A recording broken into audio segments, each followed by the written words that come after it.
Chapter 1. What's the main difference between people who achieve and those who are average? What makes achievers excel?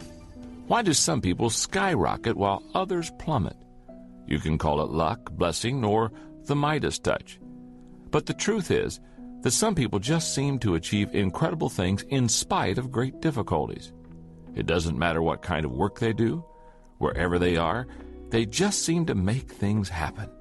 Certainly all people like to think of themselves as above average, but achievers seem to leave average in the dust. But what makes the difference? Why do some people achieve so much? Is it family background? Having a good family growing up is not necessarily a good indicator of achievement. High percentages of successful people come from broken homes. Is it wealth? No. Some of the greatest achievers come from households of average to below average means. Is it opportunity? Two people with similar gifts, talents, and resources can look at a situation and one person will see a tremendous opportunity while the others see nothing. Opportunity is in the eye of the beholder. Is it high morals? I wish that were the key, but it's not. I've known people with high integrity who achieve little, and I've known scoundrels who are high producers. Is it the absence of hardship? For every achiever who has avoided tragedy, there's a Helen Keller who overcame extreme disabilities or a Viktor Frankl who survived absolute horrors. So that's not it either. None of those is the key. When it comes right down to it, I know of only one factor that separates those who consistently shine from those who don't. The difference between average people and achieving people is their perception of and response to failure.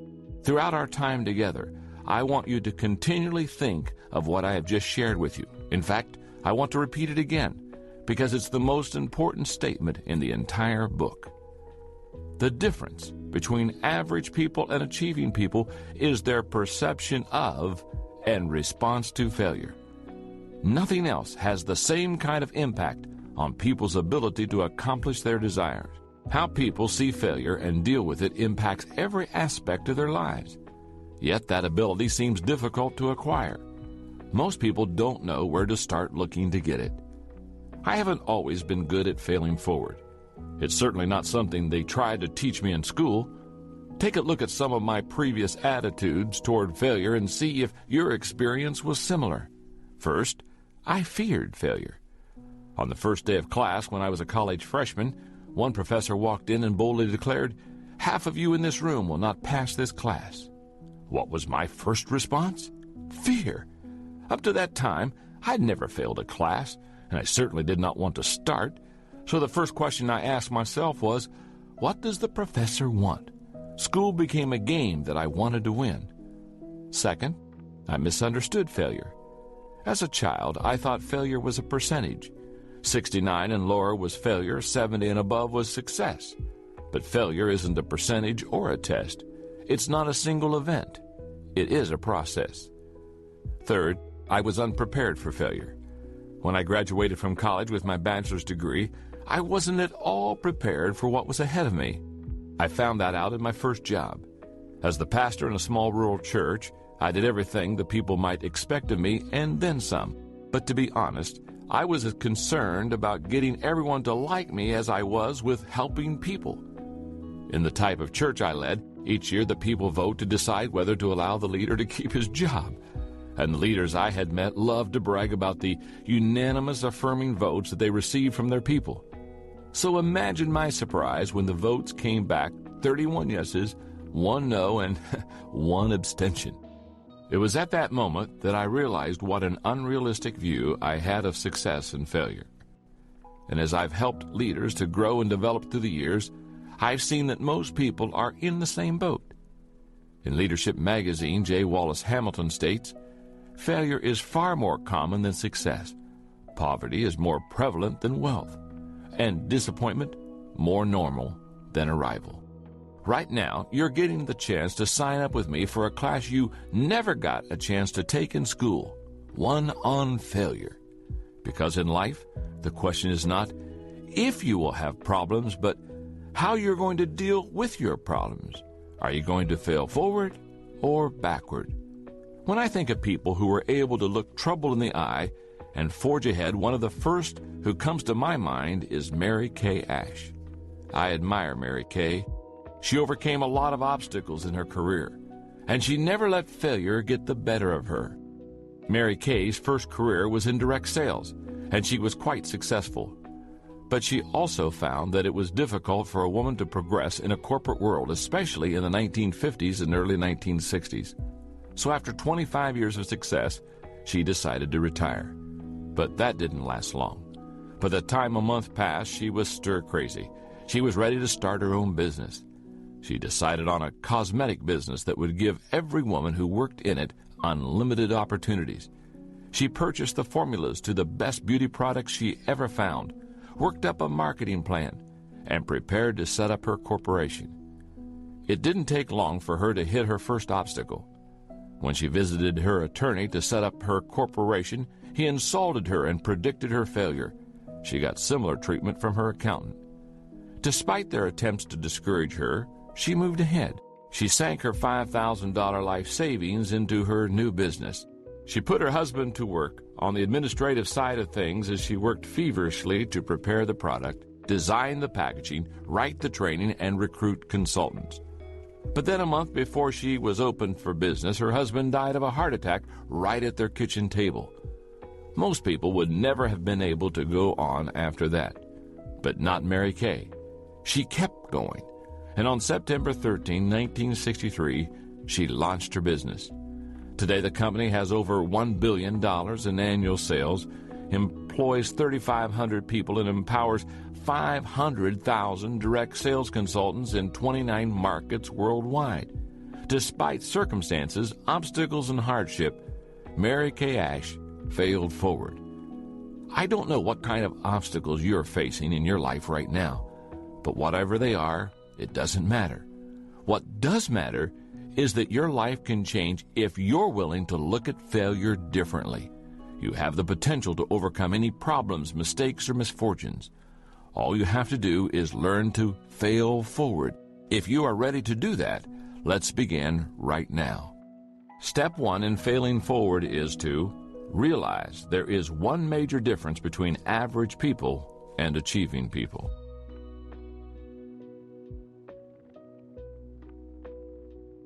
Chapter 2. Get a new definition of failure and success. On August 6, 1999, a Major League Baseball player stepped up to home plate in Montreal and made another out, the 5,113th one of his professional career. If a player were to make all of those outs consecutively, he would play 8 seasons without ever reaching first base. Was the player discouraged that night? No. You see, earlier in the same game, that player had reached a milestone that only 21 other people in the history of baseball have ever achieved. He had made his 3,000th hit. That player was Tony Gwynn of the San Diego Padres. During that game, Tony got on base with hits 4 times in 5 tries. But that's not the norm for him. Usually he fails to get a hit 2 times out of every 3 attempts.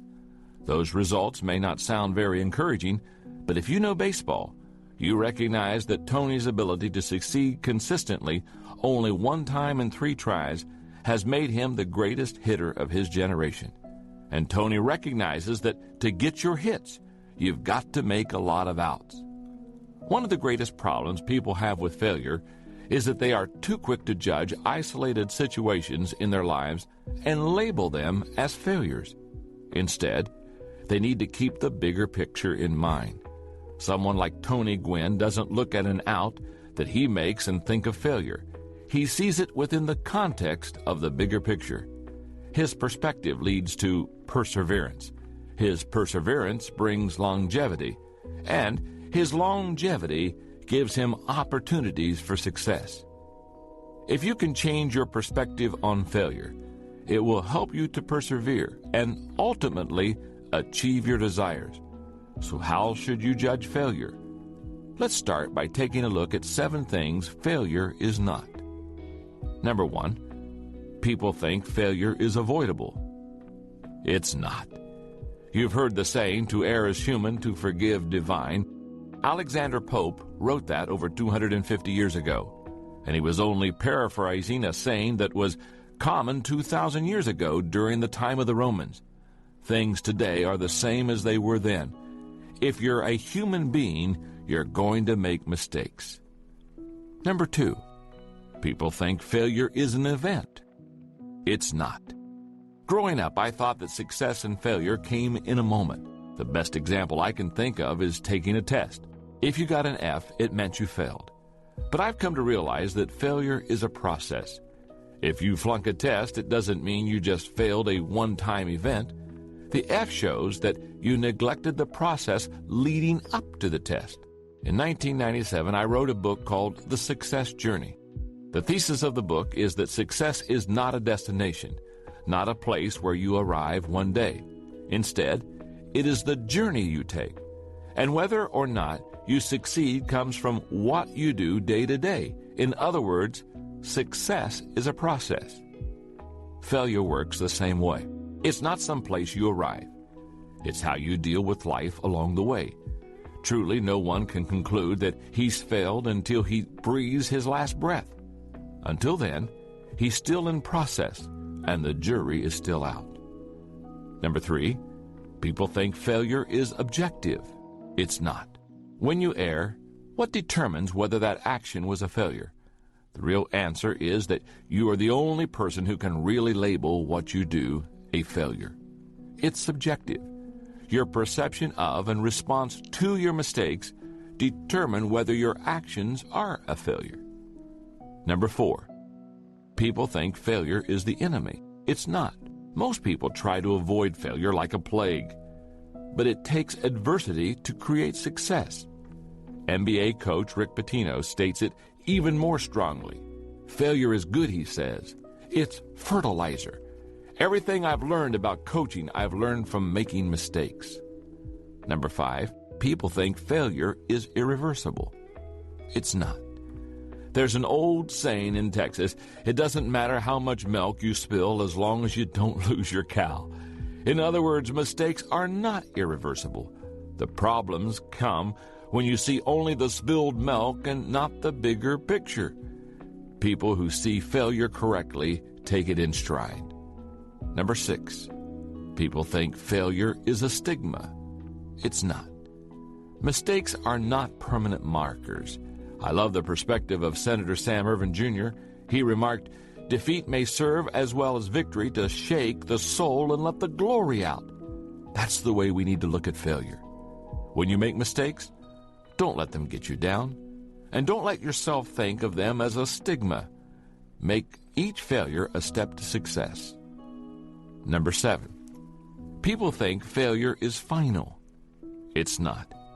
Even what may appear to be a huge failure doesn't need to keep you from achieving. Take a look at the story of Sergio Zyman. Zyman, who successfully introduced Diet Coke, was also the same person who introduced New Coke. That move was an abysmal failure that lasted 79 days and cost the company about $100 million. People hated New Coke, and it caused Zyman to have to leave the company. But Zyman's problems with New Coke didn't keep him down. Eventually, the return of Coca-Cola Classic made the company even stronger, and in 1993, Zyman was hired back to the company. If you tend to focus on the extremes of success and failure and to fixate on particular events in your life, try to put things into perspective. When you do, you'll be able to share the philosophy of someone like the Apostle Paul, who was able to say, I have learned in whatever state I am to be content. And that was saying a lot, considering that Paul was shipwrecked, whipped, beaten, stoned, and imprisoned. Throughout everything, his faith enabled him to maintain perspective. The terrible truth is that all roads to achievement lead through the land of failure. It has stood firmly between every human being who had a dream and the realization of that dream. The trouble many people have is that they believe the process is supposed to be easy. The great American inventor Thomas Edison observed that attitude among people. He said, failure is really a matter of conceit. People don't work hard because they imagine they'll succeed without ever making an effort. Most people believe that they'll wake up someday and find themselves rich. Actually, they've got it half right, because eventually they do wake up. Each of us has to make a choice. Are we going to sleep life away, avoiding failure at all cost? Or are we going to wake up and realize that failure is simply a price we pay to achieve success? If we learn to embrace that new definition of failure, then we are free to start moving ahead. Again, it's so important, let me repeat it. Failure is simply a price we pay to achieve success. And if we learn to embrace that new definition of failure, then we are free to start moving ahead. Recently, I had dinner with Truett Cathy, the founder of Chick-fil-A restaurant chain, and his story is a great illustration of the price someone paid to achieve success. Like many young men of his era, Truett went into the Army. When he was discharged in 1945, he was ready to pursue opportunity. What appealed to him was a restaurant, and his dream was to work with Ben, one of his brothers. After learning a little about the business, they scraped together some money, located a site, and built and opened a restaurant. But it wouldn't be long before Truett faced the first of several major setbacks. The first came early, only 3 years after opening the restaurant. Truett's two brothers were in a small private plane that crashed on the way to Chattanooga, Tennessee. Both of them died. Truett was devastated. Once he got over the emotional shock, he went on alone. 2 years later, he opened a second restaurant. By then, things were going pretty well. Then one night, he received a phone call that woke him, telling him there was a fire at his second restaurant location. He dashed off to see what could be done, but when he arrived, he discovered that the fire had totally destroyed the operation.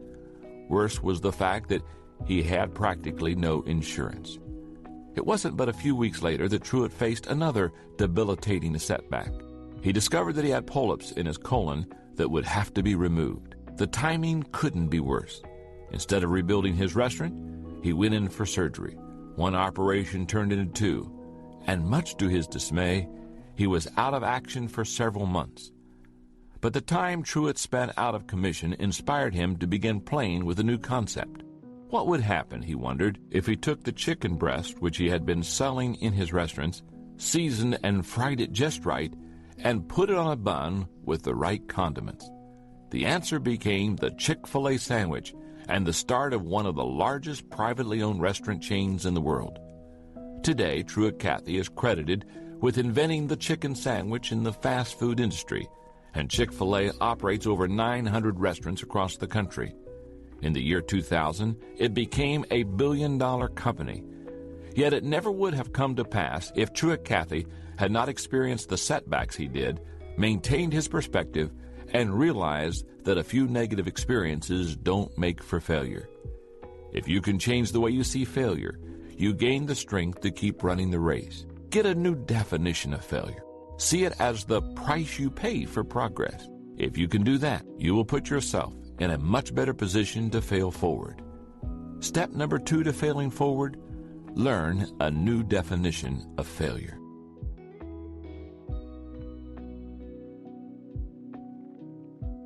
Chapter 3. If you failed, are you a failure?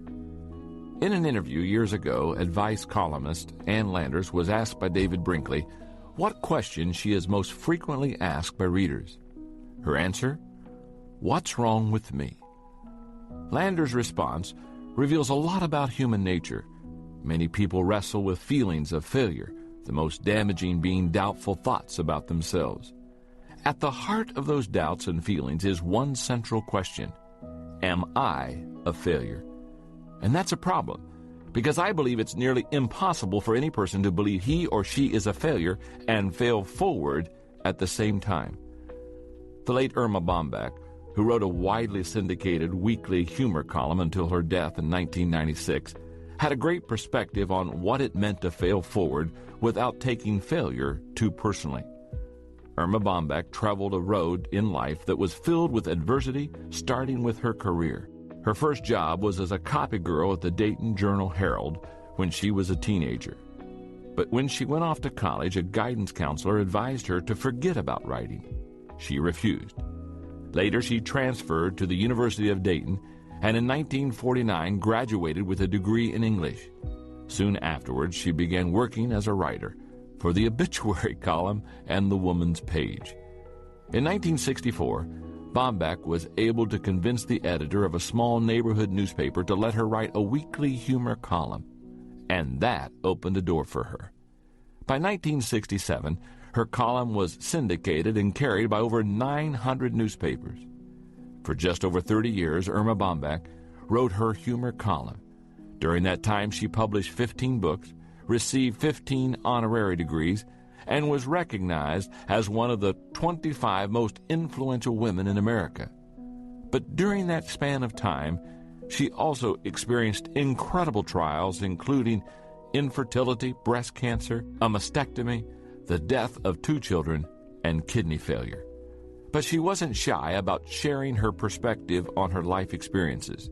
She said, "What you have to tell yourself is, I'm not a failure. I failed at doing something." Now there's a big difference. Personally and career-wise, it's been a corduroy road. I've buried babies, lost parents, had cancer, and worried over kids. The trick is to put it all in perspective, and that's what I do for a living.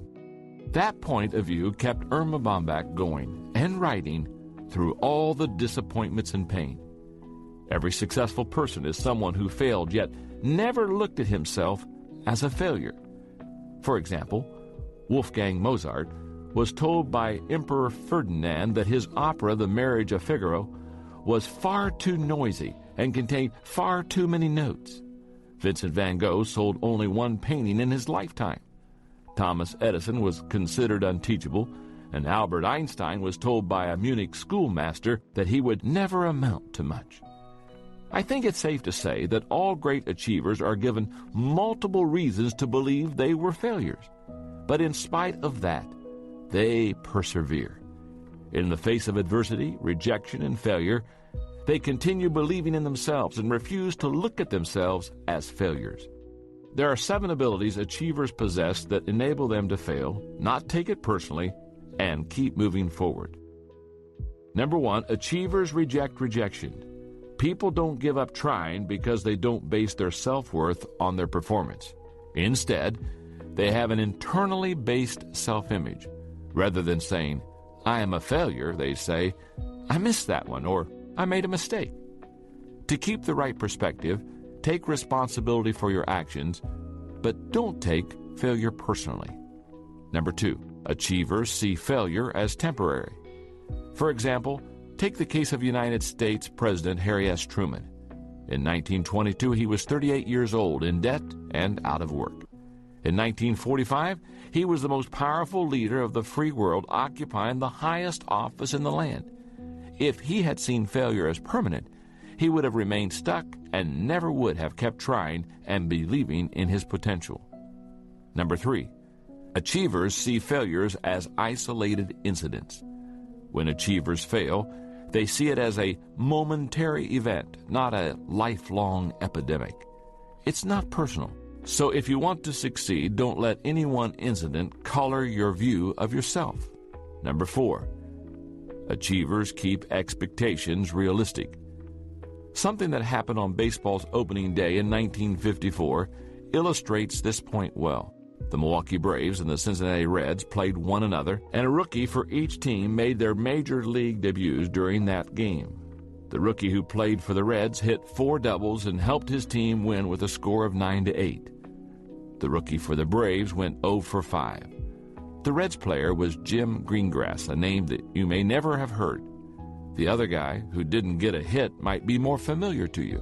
His name was Hank Aaron.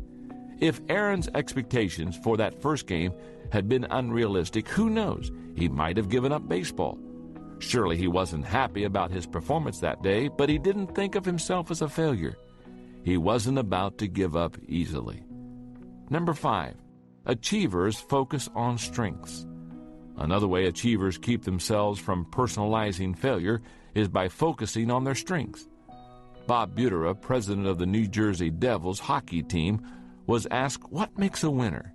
He answered that what distinguishes winners from losers is that winners concentrate at all times on what they can do, not on what they can't do. If a weakness is a matter of character, it needs much attention. Focus on it until you shore it up. Otherwise, the best bet for failing forward is to develop and maximize your strengths. Number 6, achievers vary approaches to achievement. In The Psychology of Achievement, Brian Tracy writes about 4 millionaires who made their fortunes by age 35. They were involved in an average of 17 businesses before finding that one that took them to the top. They kept trying and changing until they found something that worked for them. Achievers are willing to vary their approaches to problems. Number 7, achievers bounce back. Psychologist Simone Carruthers says life is a series of outcomes. Sometimes the outcome is what you want. Great. Figure out what you did right. Sometimes the outcome is what you don't want. Great. Figure out what you did wrong so that you don't do it again. That's the key to bouncing back. That's the way to take yourself out of failure. One of the best stories I've ever heard of someone who refused to take failure personally is that of Daniel Rudiger. You may have seen the film, which was based on his life, called Rudy. The first of 14 children in a poor working-class family, Rudy loved football as a kid and believed that might be his ticket out of Joliet, Illinois. But his heart was much greater than his physique. He was slow, and at 5 feet 6 inches tall and 190 pounds, he wasn't exactly built for the game. As a senior, he began dreaming about attending Notre Dame and playing football there. But Rudy faced another problem. His grades showed less promise even than his physique. And for the next several years, Rudy changed his focus from one thing to another. He was more determined than ever to go to Notre Dame despite the criticism of his family, friends, and co-workers. He knew that he was not a failure, and he would find a way to go to South Bend. Eventually, Rudy quit his job, moved to South Bend, and managed to get into Holy Cross College, a community college affiliated with the university. He attended the college for 2 years and earned a 4-point average every semester before Notre Dame accepted him. He entered his dream school at age 26, 8 years after graduating from high school. With 2 years of sports eligibility remaining, he went out for football. He made the team as a scrub, one of the warm bodies that they put in practice to keep the good players sharp. But Rudy worked hard anyway. And in the final game of his final season, Rudy got to live his dream by getting into a game as a player. In the movie, Rudy Rudiger gets in for only one play at the end of the game. But that's not how it really happened. In real life, he had 2 chances to get the quarterback. The first play, he was too anxious and didn't execute the play. He failed. But once again, Rudy didn't let his failure make him a failure. He was determined to fail forward. When they snapped the ball the second time, he put the moves he'd rehearsed in his mind on the guy over him, and he sacked the quarterback. Overjoyed, the team carried him off the field in celebration. Rudy says it's the only time that has happened to a player in the history of Notre Dame football. The great thing about Rudy's story is that he doesn't have the athletic ability of Michael Jordan, nor is he a genius like Mozart, Van Gogh, Edison, or Einstein. He's just a regular person like you and me. The only reason he's an achiever instead of average is that he refused to let failure get the better of him. He learned that no matter how many times you fail, it doesn't have to make you a failure. Step number 3 to failing forward: remove the you from failure.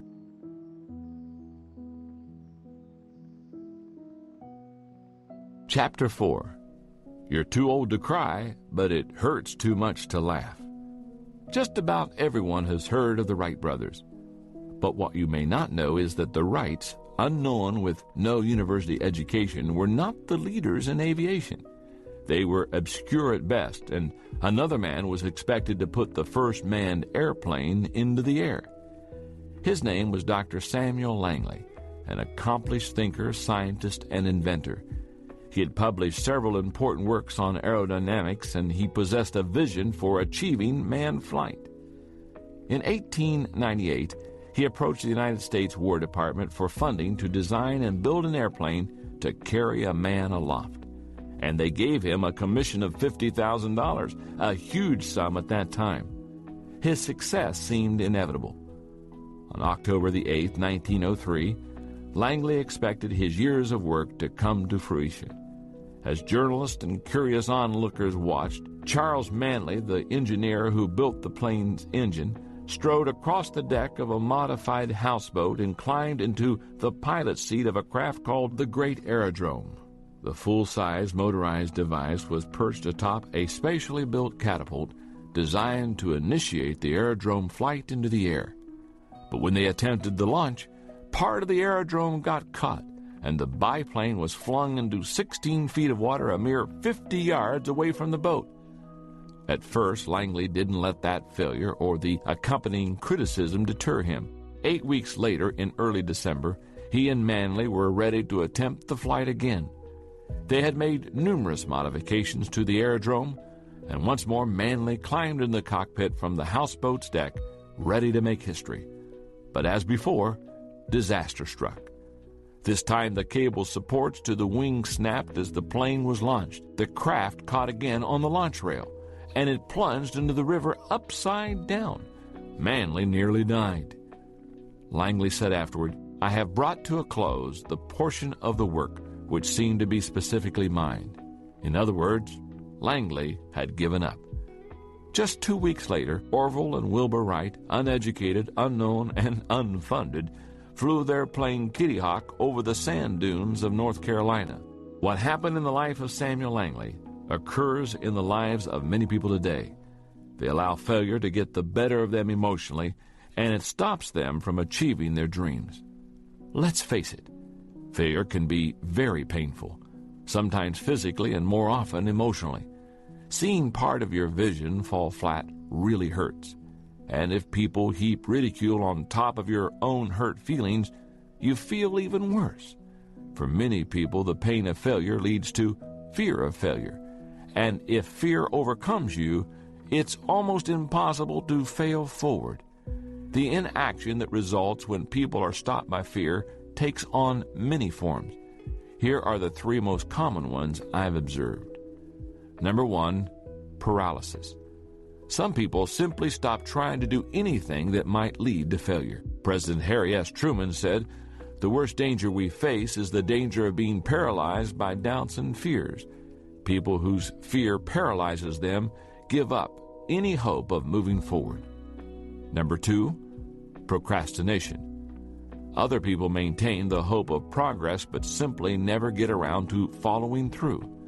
Procrastination steals a person's time, productivity, and potential. As President John F. Kennedy said, "There are risks and costs to a program of action, but they are far less than the long-range risk and cost of comfortable inaction." Procrastination is too high a price to pay for fear of failure. Number 3, purposelessness. Tom Peters, co-author of In Search of Excellence, says there's nothing more useless than someone who comes to the end of the day and congratulates himself saying, "Well, I made it through the day without screwing up." Yet that's what many people who fear failure do. Rather than pursuing worthy objectives, they avoid the pain of making mistakes. And in the midst of that transition, they lose sight of any sense of purpose that they might have once possessed. As fear of failure and the resulting inactivity compounds, people exhibit additional negative side effects like self-pity, excuses, misused energy, and feelings of hopelessness. Many people are unable to overcome their fear because they focus on the wrong thing. They believe that what started their cycle of fear is the thing they should avoid to end it. But the problem is, you can't avoid fear, and you can't wait for motivation to get you going. To conquer fear, you have to feel the fear and take action anyway. Playwright George Bernard Shaw said, "A life spent in making mistakes is not only more honorable but more useful than a life spent doing nothing." To overcome fear, you have to be willing to know that much of your life will be spent making mistakes. The bad news is that if you've been inactive for a long time, getting started is hard to do. The good news is that as soon as you start moving, it gets easier. If you can get going and keep making mistakes, you gain experience. That experience eventually brings confidence. And eventually, you will also make fewer mistakes. And as a result, your fear will become less paralyzing. But the whole process starts with action. To get over fear, you've got to get started. Many unsuccessful people get paralyzed by fear. But the same thing also happens to high achievers. For example, when you look at the life of one of the great composers, George Frederick Handel, you see a successful person who found himself in a rut that he desperately needed to break out of. Handel was a musical prodigy, but despite Handel's talent and fame, he faced considerable adversity. Competition with rival English composers was fierce. Audiences were fickle and sometimes didn't turn out for his performances, and he was frequently the victim of the changing political winds of the time. Several times he found himself penniless and on the verge of bankruptcy, and the pain and rejection of failure was difficult. Then his problems were compounded by failing health. He suffered a stroke which left his right arm limp and caused him to lose the use of 4 fingers on his right hand. And though he recovered, it left him despondent. Finally, in 1741, at only 56 years old, Handel decided that it was time to retire. He was discouraged, miserable, and consumed with debt. So on April 8, he gave what he considered his farewell concert. Disappointed and filled with self-pity, he gave up. But in August of that year, something incredible happened. A wealthy friend named Charles Jennings visited Handel and gave him a libretto based on the life of Christ. The work intrigued Handel, enough to stir him to action. He began writing, and immediately the floodgates of inspiration opened in him. His cycle of inactivity was broken. For 21 days, he wrote almost nonstop. Then he spent another 2 days creating the orchestration. In 24 days, he had completed the 260-page manuscript. He called the piece Messiah. When it comes to getting over the emotional hurts of failure, it really doesn't matter how good or bad your personal history is. The only thing that matters is that you face your fear and get moving. Do that, and you give yourself the opportunity to learn how to fail forward. Step number 4 to failing forward: take action and reduce your fear.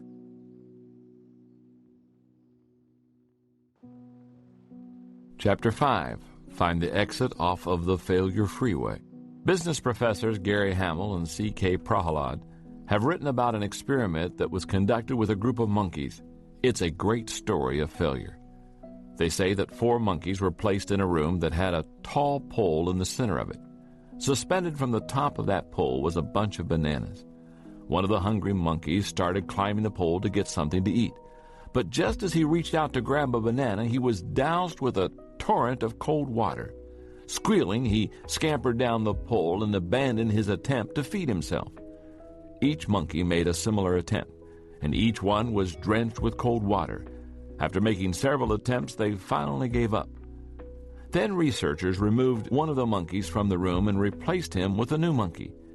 As the newcomer began to climb the pole, the other 3 grabbed him and pulled him down to the ground.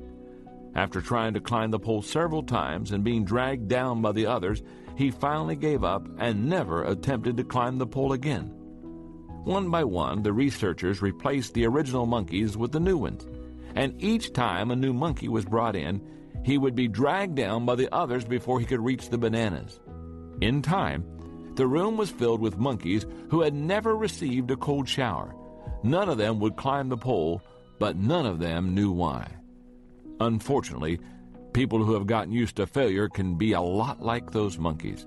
They make the same mistakes over and over, yet they are never quite sure of why, and as a result, they never seem to get off of what I call the failure freeway.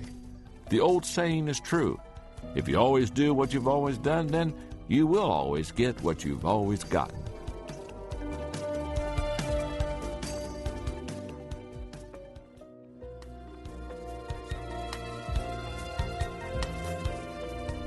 What starts people down the failure freeway is a common mistake, failure, or mess-up. But people who stay on the failure freeway don't think that it's their fault.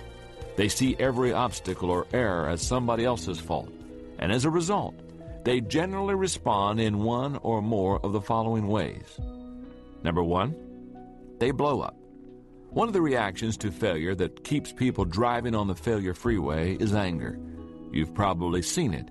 People make a minor mistake and angrily overreact to it, taking out their frustration on themselves or others around them. But if a person doesn't govern his temper, it will govern him.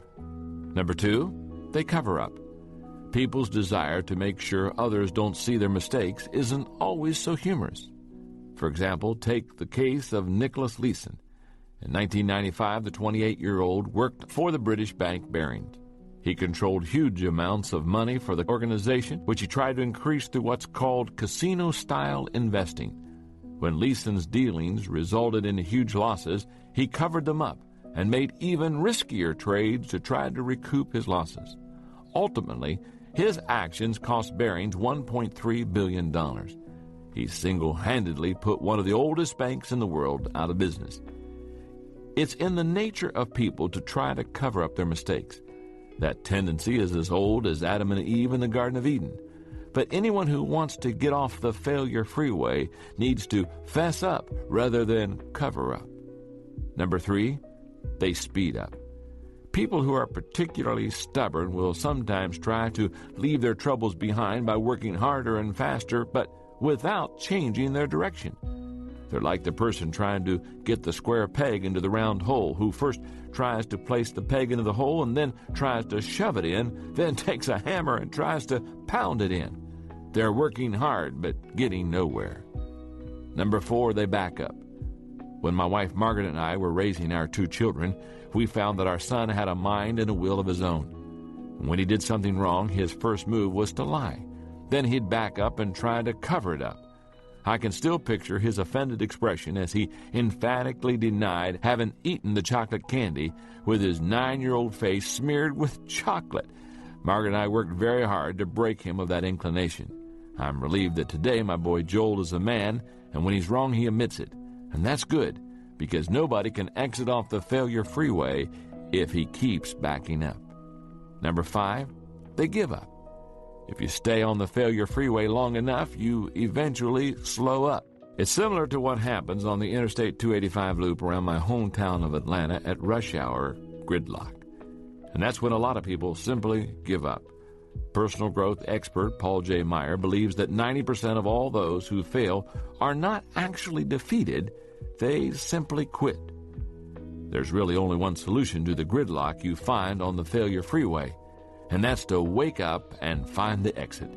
To leave the road of continual failure, a person must first utter the three most difficult words to say: I was wrong. He has to open his eyes, admit his mistakes, and accept complete responsibility for his current wrong actions and attitudes. Every failure you experience is a fork in the road. It's an opportunity to take the right action, learn from your mistakes, and begin again. The only way to exit the failure freeway and see the new territory of achievement is to take full responsibility for yourself and your mistakes. As Michael Korda, editor-in-chief of Simon & Schuster, says, success on any major scale requires you to accept responsibility. In the final analysis, the one quality that all successful people have is the ability to take on responsibility. The fight to take responsibility occurs within, and rarely does talent, intelligence, or opportunity make the difference in whether a person wins that battle. What it takes is character. That's why Stuart B. Johnson said that our business in life is not to get ahead of others, but to get ahead of ourselves. But unfortunately, not everyone learns the lesson of accepting responsibility for their actions. One of the most unusual stories I've ever encountered about someone on the failure freeway is that of Rosie Ruiz. Back in 1980, she was the first woman to cross the finish line of the Boston Marathon with the third fastest woman's time ever. But from the moment that she finished the race, people were suspicious of her victory. The person most shocked was Jacqueline Garrow. Though not favored to win the race, Garrow had been training to run it for 3 years. And during the course of the race, she had pulled ahead of all the other women. But about a mile from the finish line, another woman suddenly appeared, running ahead of her, and that other woman, Ruiz, finished before her and was declared the woman's winner. The race officials were suspicious, and they immediately began to investigate. They found that Ruiz had qualified for the Boston Marathon by obtaining a fraudulent qualifying finish for the New York Marathon. They surmised that in the Boston race, Ruiz had simply jumped into a group of runners a mile from the finish line, never suspecting that she was actually ahead of all the other women. The Boston Athletic Association disqualified her, and a week later, they awarded Garrow the winner's medal. What's most amazing that is even years later, Ruiz still hadn't learned from her mistake. At a 10-kilometer race in Miami, Garrow saw Ruiz and tried to talk to her to clear the air, but Ruiz denied ever cheating in Boston. 2 years after her appearance in the Boston Marathon, Ruiz was arrested and charged with stealing cash and checks from her employer.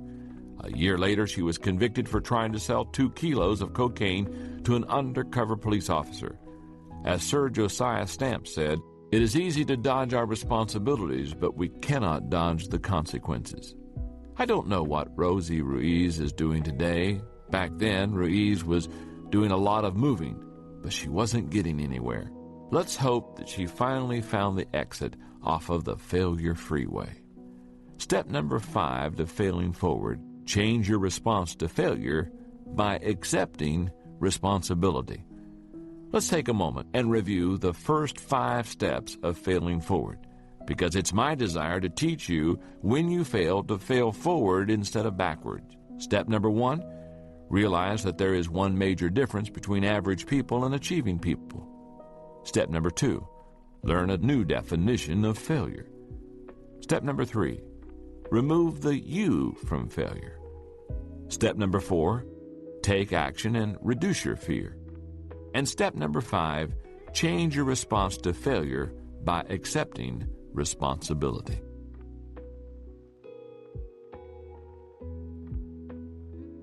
Chapter 6, no matter what happens to you, failure is an inside job.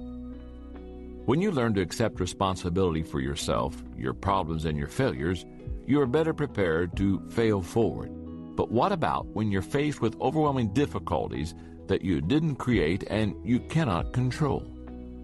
At no time in life are people more prone to allow failure to make them give up than when external circumstances cause extreme hardship or grief. But ultimately, no matter whether the difficulty is self-created or comes from somewhere outside of you, failure is created within the person. It is always an inside job.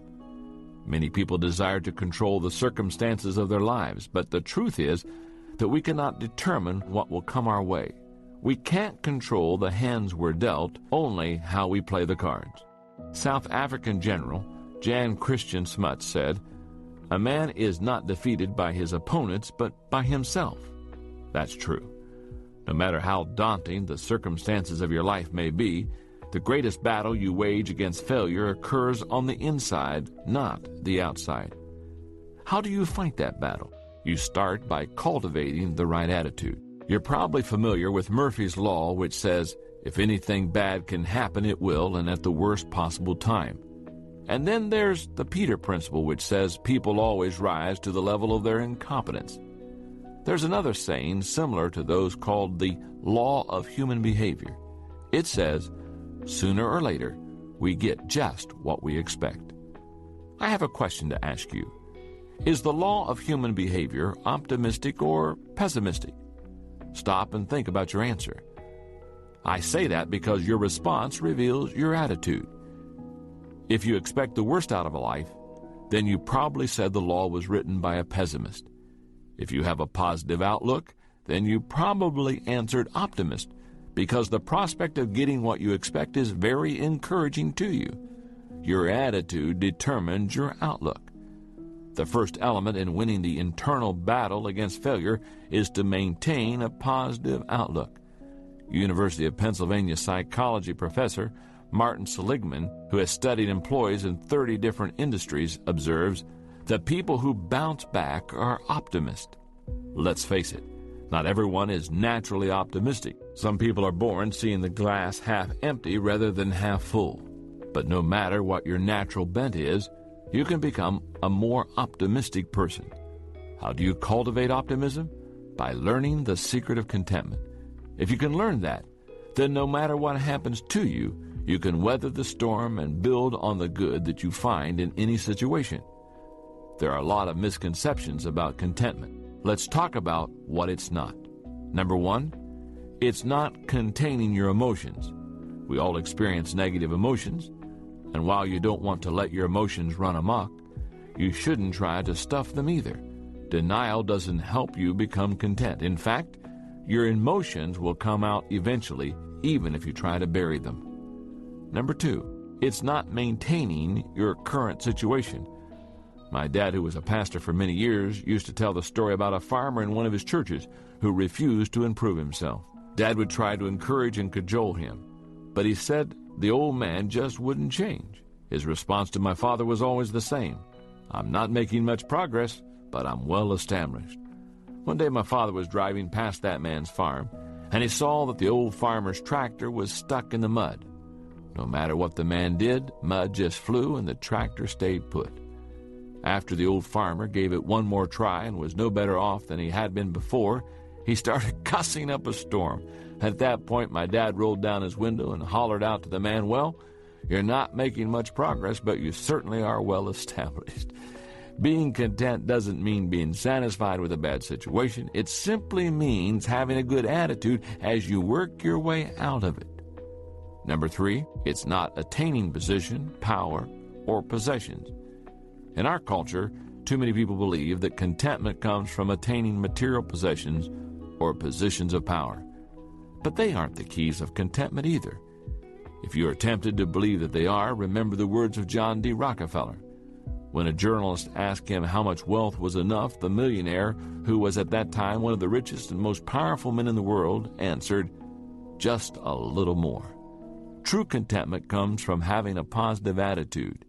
It means expecting the best in everything, not the worst, remaining upbeat even when you get beat up, seeing solutions in every problem, not problems in every solution, believing in yourself even when others don't, and holding on to hope even when others say it's hopeless.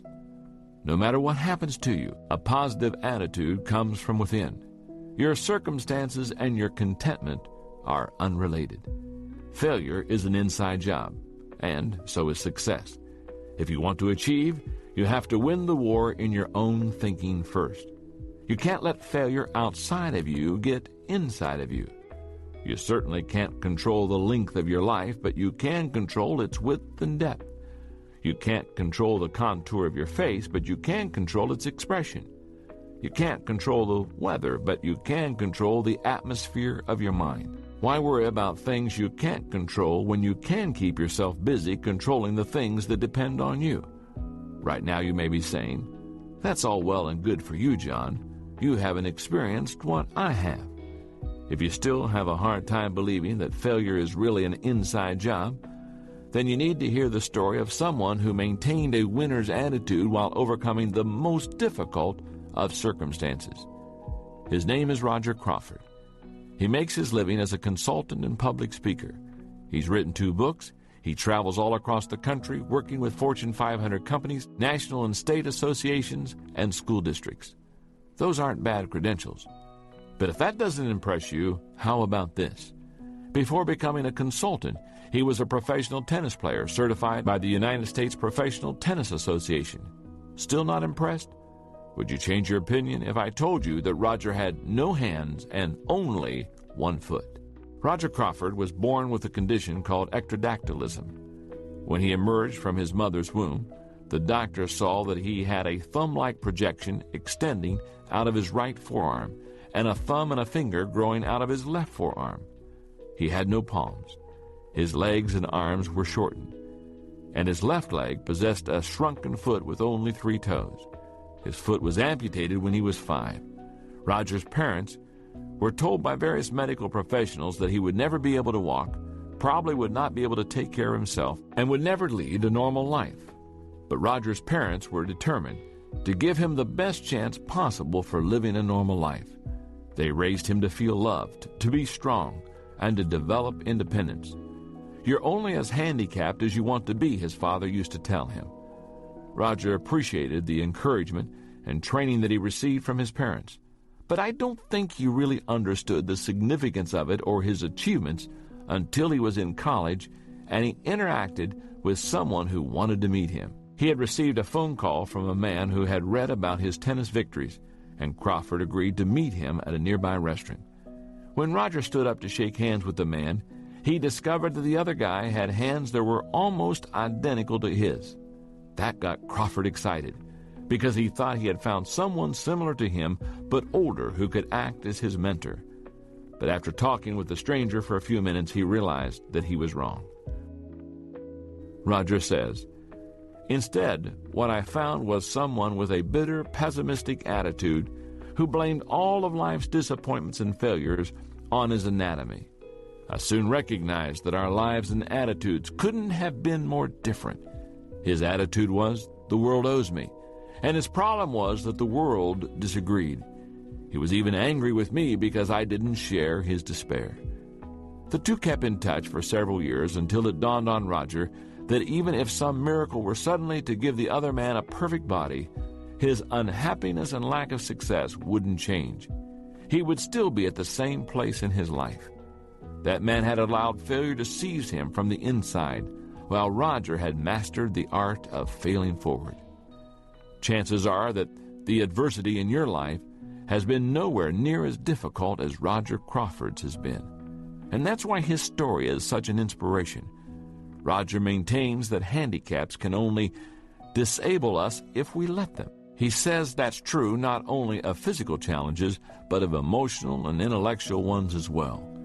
He believes that the real and lasting limitations are created in our minds, not our bodies. In other words, no matter what happens, failure is an inside job. Step number 6 to failing forward: don't let failure from outside get inside of you.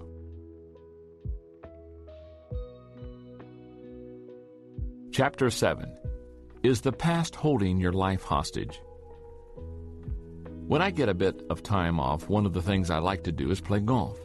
Now, I'm not a great golfer. I'd say I'm average, but no matter what, I'm glad to get started golfing. And I can tell you who it was that got me interested in the sport: Arnold Palmer.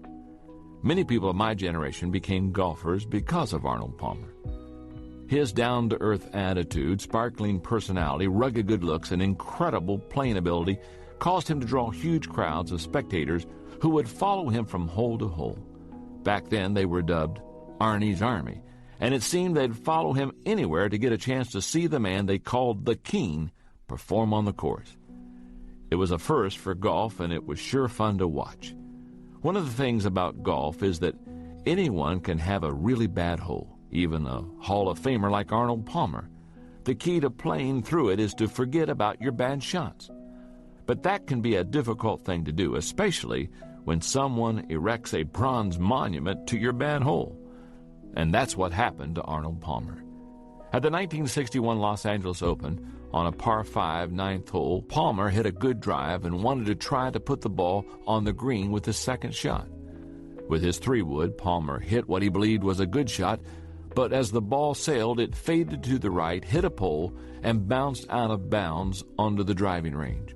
Palmer dropped a ball, took a penalty stroke, and tried again. He had another ball out of bounds. Again, he dropped a ball and took a penalty stroke. He kept repeating this process until he finally put the ball on the green. By then, he had accumulated 10 strokes. It took him 2 more strokes with his putter to hold the ball. He finished with a 12. And because of that, he went from a few strokes behind the leaders to scoring so poorly that he was out of the tournament. Today, nearly 40 years later, if you go to the 9th hole at the Rancho Park Golf Course in Los Angeles, you will find a bronze plaque that states, "On Friday, January 6, 1961, the first day of the 35th Los Angeles Open, Arnold Palmer, voted Golfer of the Year and Pro Athlete of the Year, took a 12 on this hole." However, good golfers don't dwell on bad performances, not if they want to remain good golfers. And that has always been true of Arnold Palmer. Once when asked about his performance at the Open on hole 9, he commented, That doggone plaque will be there long after I'm gone. But you have to put things like that behind you. That's one of the wonderful things about golf. Your next shot can be as good or bad as the last one, but you'll always get another chance. The same quality that makes professional golfers effective enables any person to overcome failure and become a strong achiever. The ability to put past events behind them and move on. That quality positions a person to tackle current challenges with enthusiasm and a minimum of hindering personal baggage. In contrast, people who are unable to get over previous hurts and failures are held hostage by their past. The baggage they carry around makes it very difficult for them to move forward. It may sound like I'm making light of what happened to you in the past. I'm not. I know that people suffer genuine tragedies in this imperfect world. They lose children, spouses, parents, and friends, sometimes under horrible circumstances. People contract cancer, multiple sclerosis, AIDS, and other debilitating diseases. They suffer unspeakable abuses at the hands of others. All of those things are true. But tragedies don't have to stop a person from possessing a positive outlook, being productive, and living life to the fullest. One man is born with severe handicaps and decides the world owes him, while another, such as Roger Crawford, goes on to become a tennis pro. One person who contracts AIDS bitterly gives up on life, while another, such as basketball's Magic Johnson, builds his business and enjoys his family life. One woman experiences rape and withdraws into herself, while another, such as Kelly McGillis, overcomes the experience and becomes a successful actress in Hollywood. No matter how dark a person's past is, it need not color his or her present permanently. In my experience, the problems of people's past impact them in one of two ways. They experience either a breakdown or a breakthrough. Listen to the following 5 characteristics. They are signs that a person hasn't gotten over past difficulties. Number 1, comparison. If you hear people continually talk about how much harder they've had it than anyone else, chances are they are allowing themselves to be held hostage by their past. Their motto is similar to something Quentin Crisp once said: never keep up with the Joneses. Drag them down to your level. It's cheaper. Number 2, rationalization. Another characteristic of people trapped by their past is believing that there are good reasons not to get over past difficulties. The problem is that rationalizing creates a fog that hinders people from finding solutions to their problems. Excuses, no matter how strong, never lead to achievement. Number 3, isolation. Some people withdraw due to their past hurts. For many, it's like a natural reflex that kicks in for self-protection. It is especially sad when people who are naturally outgoing isolate themselves due to their past, because they become especially miserable. Number 4, regret. One of the greatest hindrances to living life in the present is regret. It saps a person's energy and leaves little that enables him or her to do anything positive. Number 5, bitterness. Anyone who doesn't get past the problem or the pain of the past eventually becomes bitter. It is the inevitable consequence of not processing through old injuries and tragedies. But no matter what you've experienced, remember this: there are people who had it better than you, but who have done worse. And there are people who have had it worse than you, but who've done better. The circumstances really have nothing to do with getting over your personal history. Past hurts can make you bitter or better. The choice is yours. Every major difficulty you face in life is a fork in the road. You choose which track you will head down toward breakdown or breakthrough. It is a turning point, but you determine which way you will turn. If you've been badly hurt, then start by acknowledging the pain and grieving any loss that you may have experienced. Then forgive the people involved, including yourself if needed. That will help you move on. I understand that it may be very difficult to go through this process, but you can do it. Just think, today may be your day to turn the hurts of your past into a breakthrough for the future. Don't allow anything from your personal history to keep holding you hostage. Step number 7 to failing forward. Say goodbye to yesterday.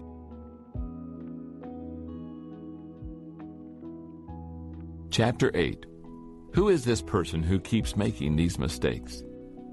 Sometimes great achievement can come only as the result of a period of failure that helps you understand who you really are. That was the case of John James Audubon, the man for whom the National Audubon Society was named. His life was one of great extremes: problems and progress, struggle and success, failure and fanfare. Listen to his story. The son of a French sea captain, Audubon was born in Haiti in 1785, but spent his formative years in France. He was educated as a gentleman, but was at best an indifferent student. His real passion was hunting and drawing birds. At 18, Audubon was sent to America, where he moved into a house his father owned in Pennsylvania. There he honed his skills as a woodsman. He continued hunting and drawing wildlife, and it wasn't long before he met and developed a relationship with a neighboring family named the Bakewells. That had a significant impact on his life. First, he fell in love with one of the family's daughters, Lucy, and second, in 1807, he started working in the counting house of Benjamin Bakewell's import company. That was the start of what would become an abysmal career in business. Over the next 15 years, Audubon embarked on a series of unsuccessful ventures. His first venture, which dealt in indigo dye, lost him a small fortune. He then worked in the import business for a while, but after meeting no success, decided to try his hand at retail trade. With another young businessman, he set up shop in Louisville, Kentucky, but 6 months later, the two had only minimal success. They decided to move their location to Missouri in hopes of getting more business. Audubon only lasted 6 more months in that endeavor. He sold his share in the shop to his partner and went in search of another opportunity. In 1811, he tried his hand at the import business. He and his brother-in-law established a commission house in New Orleans importing goods from England. Unfortunately, they did this on the eve of the War of 1812, and their business failed. So Audubon went back to work in trading goods. He saw some success there, but then made the poor decision to open a steam sawmill and gristmill in an area that could not support such a large operation. In 1819, the business had gone bankrupt. All through the years, two things had remained constant in Audubon's life: hunting and art. Now he had to rely on both to survive. His gun put food on the table for his small family, and he drew portraits on commission to bring in money. By default, rather than design, his hobby became his means of support. It was then, in 1820, that Audubon had what he called his great idea. He decided to create a comprehensive and complete printed collection of all American birds based on his paintings. They would be life-size and shown in their natural surroundings. For the next few years, he traveled and added more painted birds to his portfolio, while Lucy worked as a tutor and a governess in Louisiana. In 1826, when he had enough material, Audubon sailed to Liverpool, England, and immediately met with great success. It didn't take long for Audubon to get connected with engraver Robert Havell, and together they began printing the remarkable Birds of America, a series of 100 color plates in a large 29 by 39-inch format. Nothing else like it had ever been created, nor has any other book of prints since been so revered. In all, they printed about 200 copies of that first edition. Today, it's considered a masterpiece. An original Birds of America, which sold for $1,000 in the 1820s, is now worth about $5 million. John James Audubon was unsuccessful for most of his life. It took him until he was 35 years old to figure out what his problem was: himself. He was a terrible businessman, and he didn't belong in trade. It didn't matter how many times he changed locations, partners, or business types.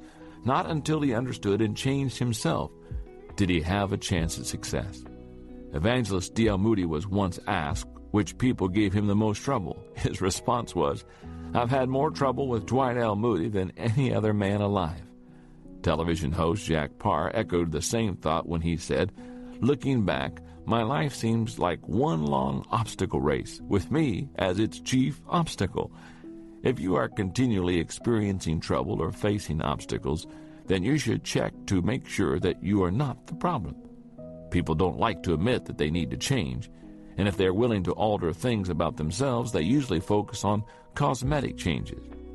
Why are people so hesitant to change? I believe that some, like Audubon, believe they are supposed to pursue a particular course of action, even though it doesn't suit their gifts and talents. And when they are not working in areas of strength, they do poorly. Others are not self-aware and don't even know what their strengths are. The psychologist Sheldon Kopp says, all of the significant battles are waged within the self. To have an opportunity to reach your potential, you must know who you are and face your flaws. Allow me to help you do that. Go through the following process. First, see yourself clearly. Bishop Fulton Sheen said, most of us do not like to look inside ourselves for the same reason we don't like to open a letter that has bad news. Most people see all the bad and deny the good, or they see all the good and deny the bad. To reach your potential, you must see both. Second, admit your flaws honestly. In Chapter 5, I stated that you must take responsibility for your actions to fail forward. But you must also take responsibility for who you are as a person. That means owning up to what you cannot do, should not do, or ought not to do. Third, discover your strengths joyfully. Working on your strengths is the next step in the process. No one ever achieved his dreams working outside of his areas of gifting. To excel, do what you do well. Fourth, build on your strengths passionately. Like Audubon, you will improve only if you enthusiastically develop whatever God-given abilities you have. You can reach your potential tomorrow if you dedicate yourself to growth today. Remember, to change your world, you must first change yourself. One of the greatest stories of change that I know of personally involves someone very close to me in my organization, the Enjoy Group, and it's my assistant, Linda Eggers. If you've ever heard me speak in person, then you've probably heard me talk about Linda. I believe Linda is the finest executive assistant in the country, but I haven't always felt that way about her.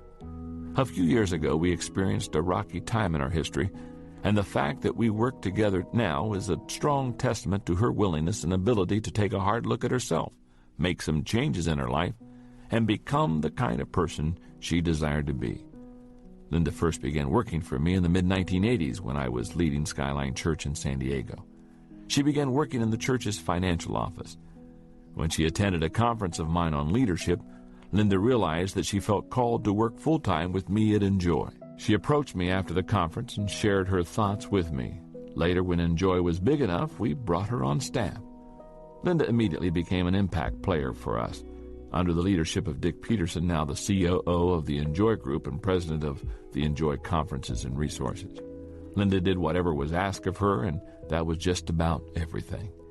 As we grew, she took on greater and greater responsibility, and by the early 1990s, she was Dick's right hand. Then suddenly one day, Linda quit. She gave 2 weeks' notice, and she was gone. She didn't give any explanation. She just simply bailed on us.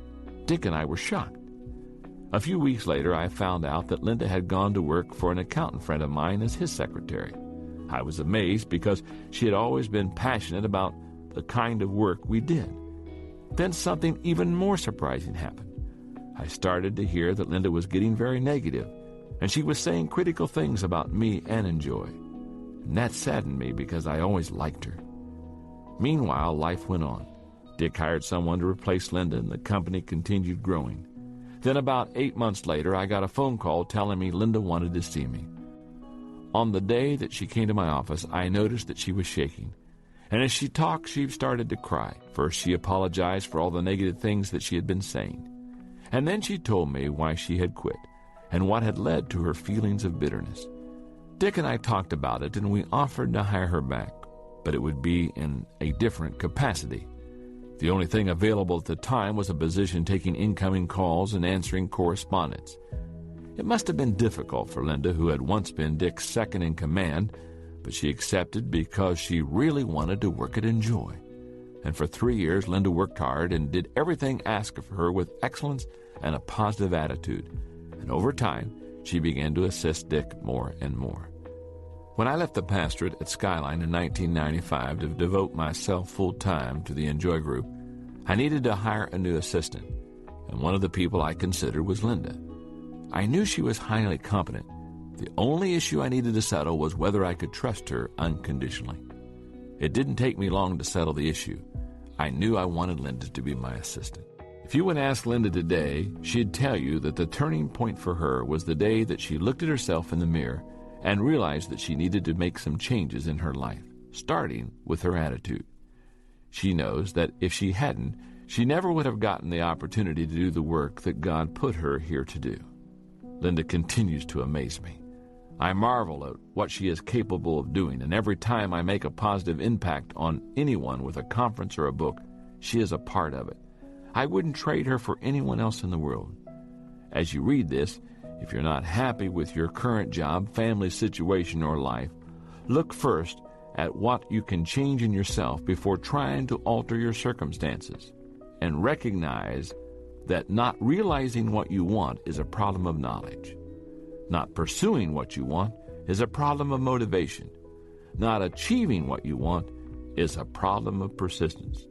If you know who you are, make the changes you must in order to learn and grow, and then give everything you've got to your dreams. You can achieve anything your heart desires. Step number 8 to failing forward. Change yourself, and your world changes.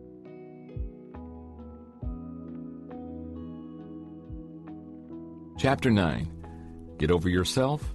Everyone else has.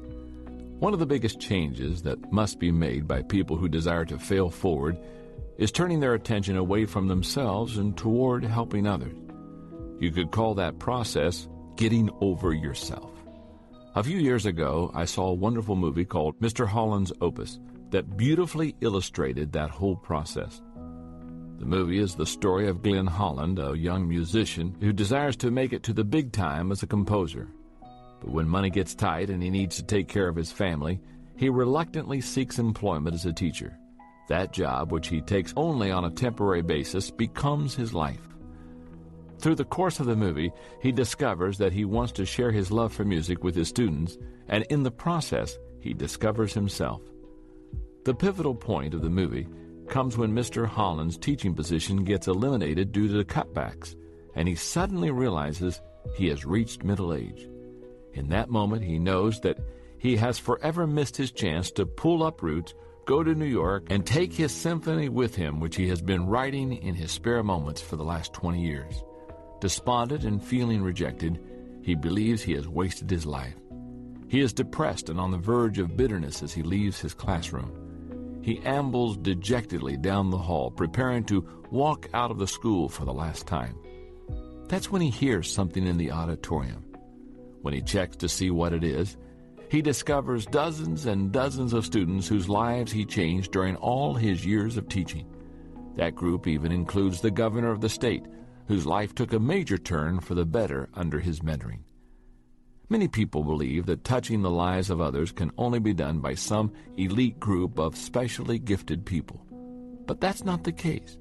Any ordinary person, just like Glenn Holland in the movie, can make a positive impact on the lives of others. Certain unsuccessful people tell themselves that as soon as they achieve considerable success or discover some unseen talent, they will turn their attention to making a difference in the lives of others. But I have news for them. Many people who struggle with chronic failure do so because they think of no one but themselves.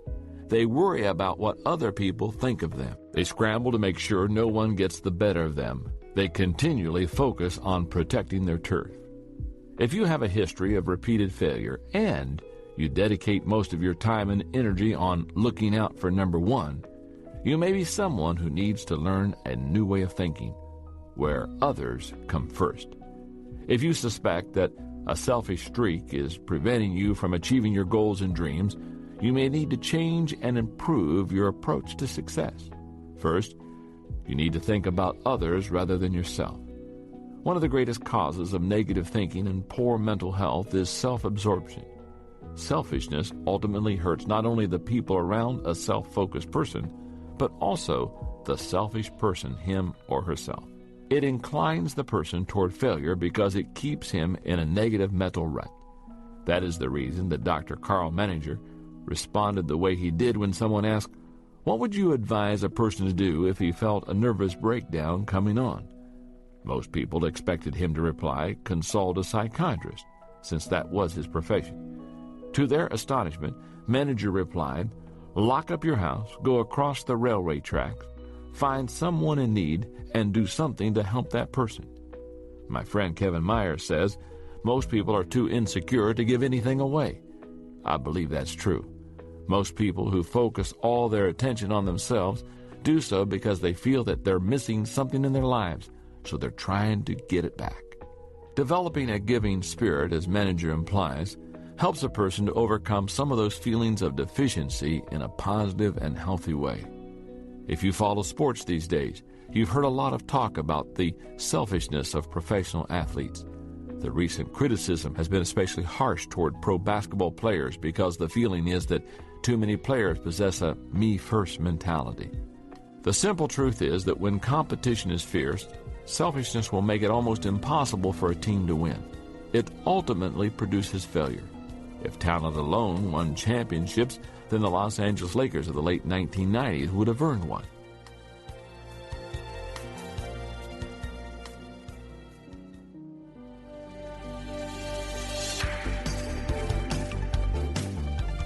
Fortunately, all the stories out of the NBA aren't about selfishness and failure.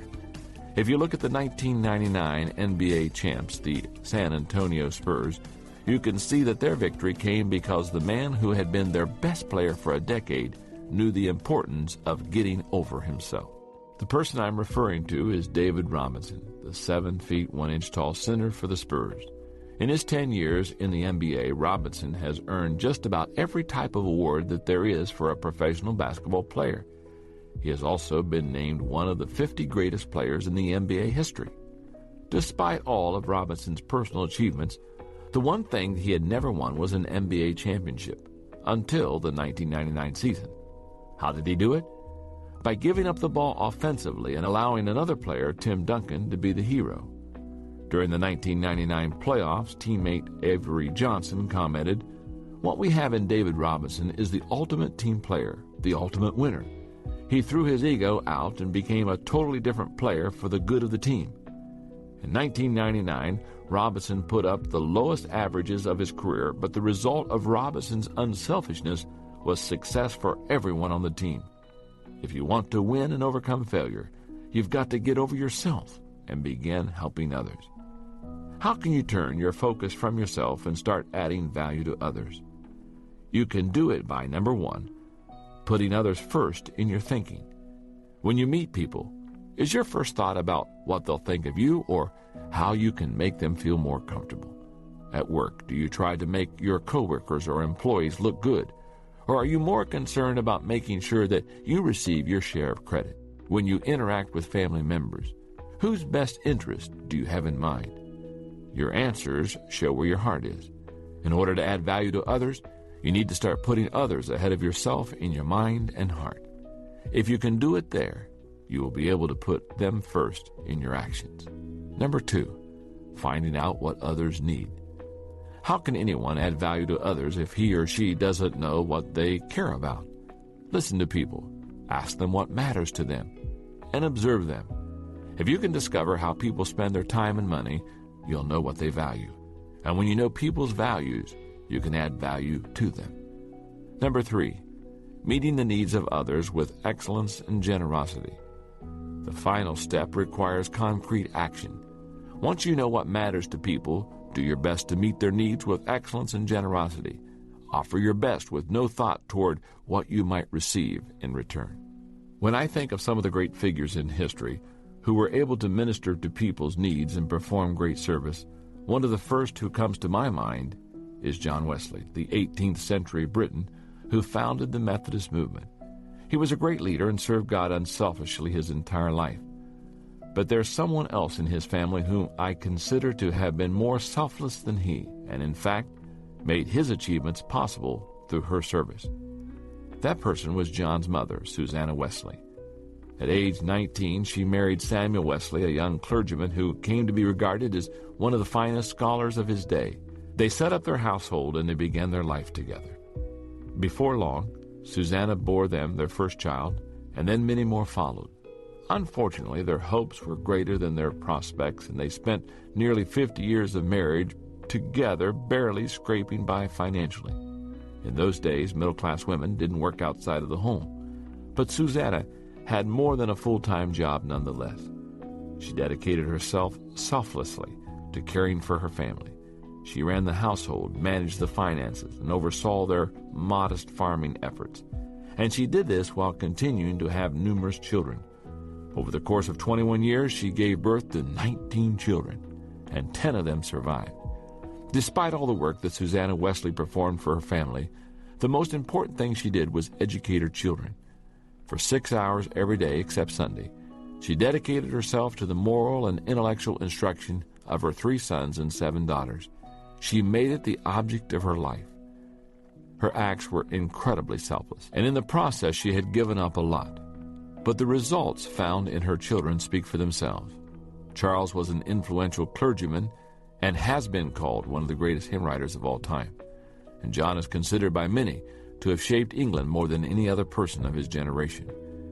In our current times, you may not be able to give your family the kind of time Susanna Wesley did. But that's not important. What matters is that you give all you can to the people who are important to you. And you can only do that if you learn to get over yourself. Be more concerned with what you can give rather than what you can get, because giving truly is the highest level of living. Step number 9 to failing forward. Get over yourself and start giving yourself.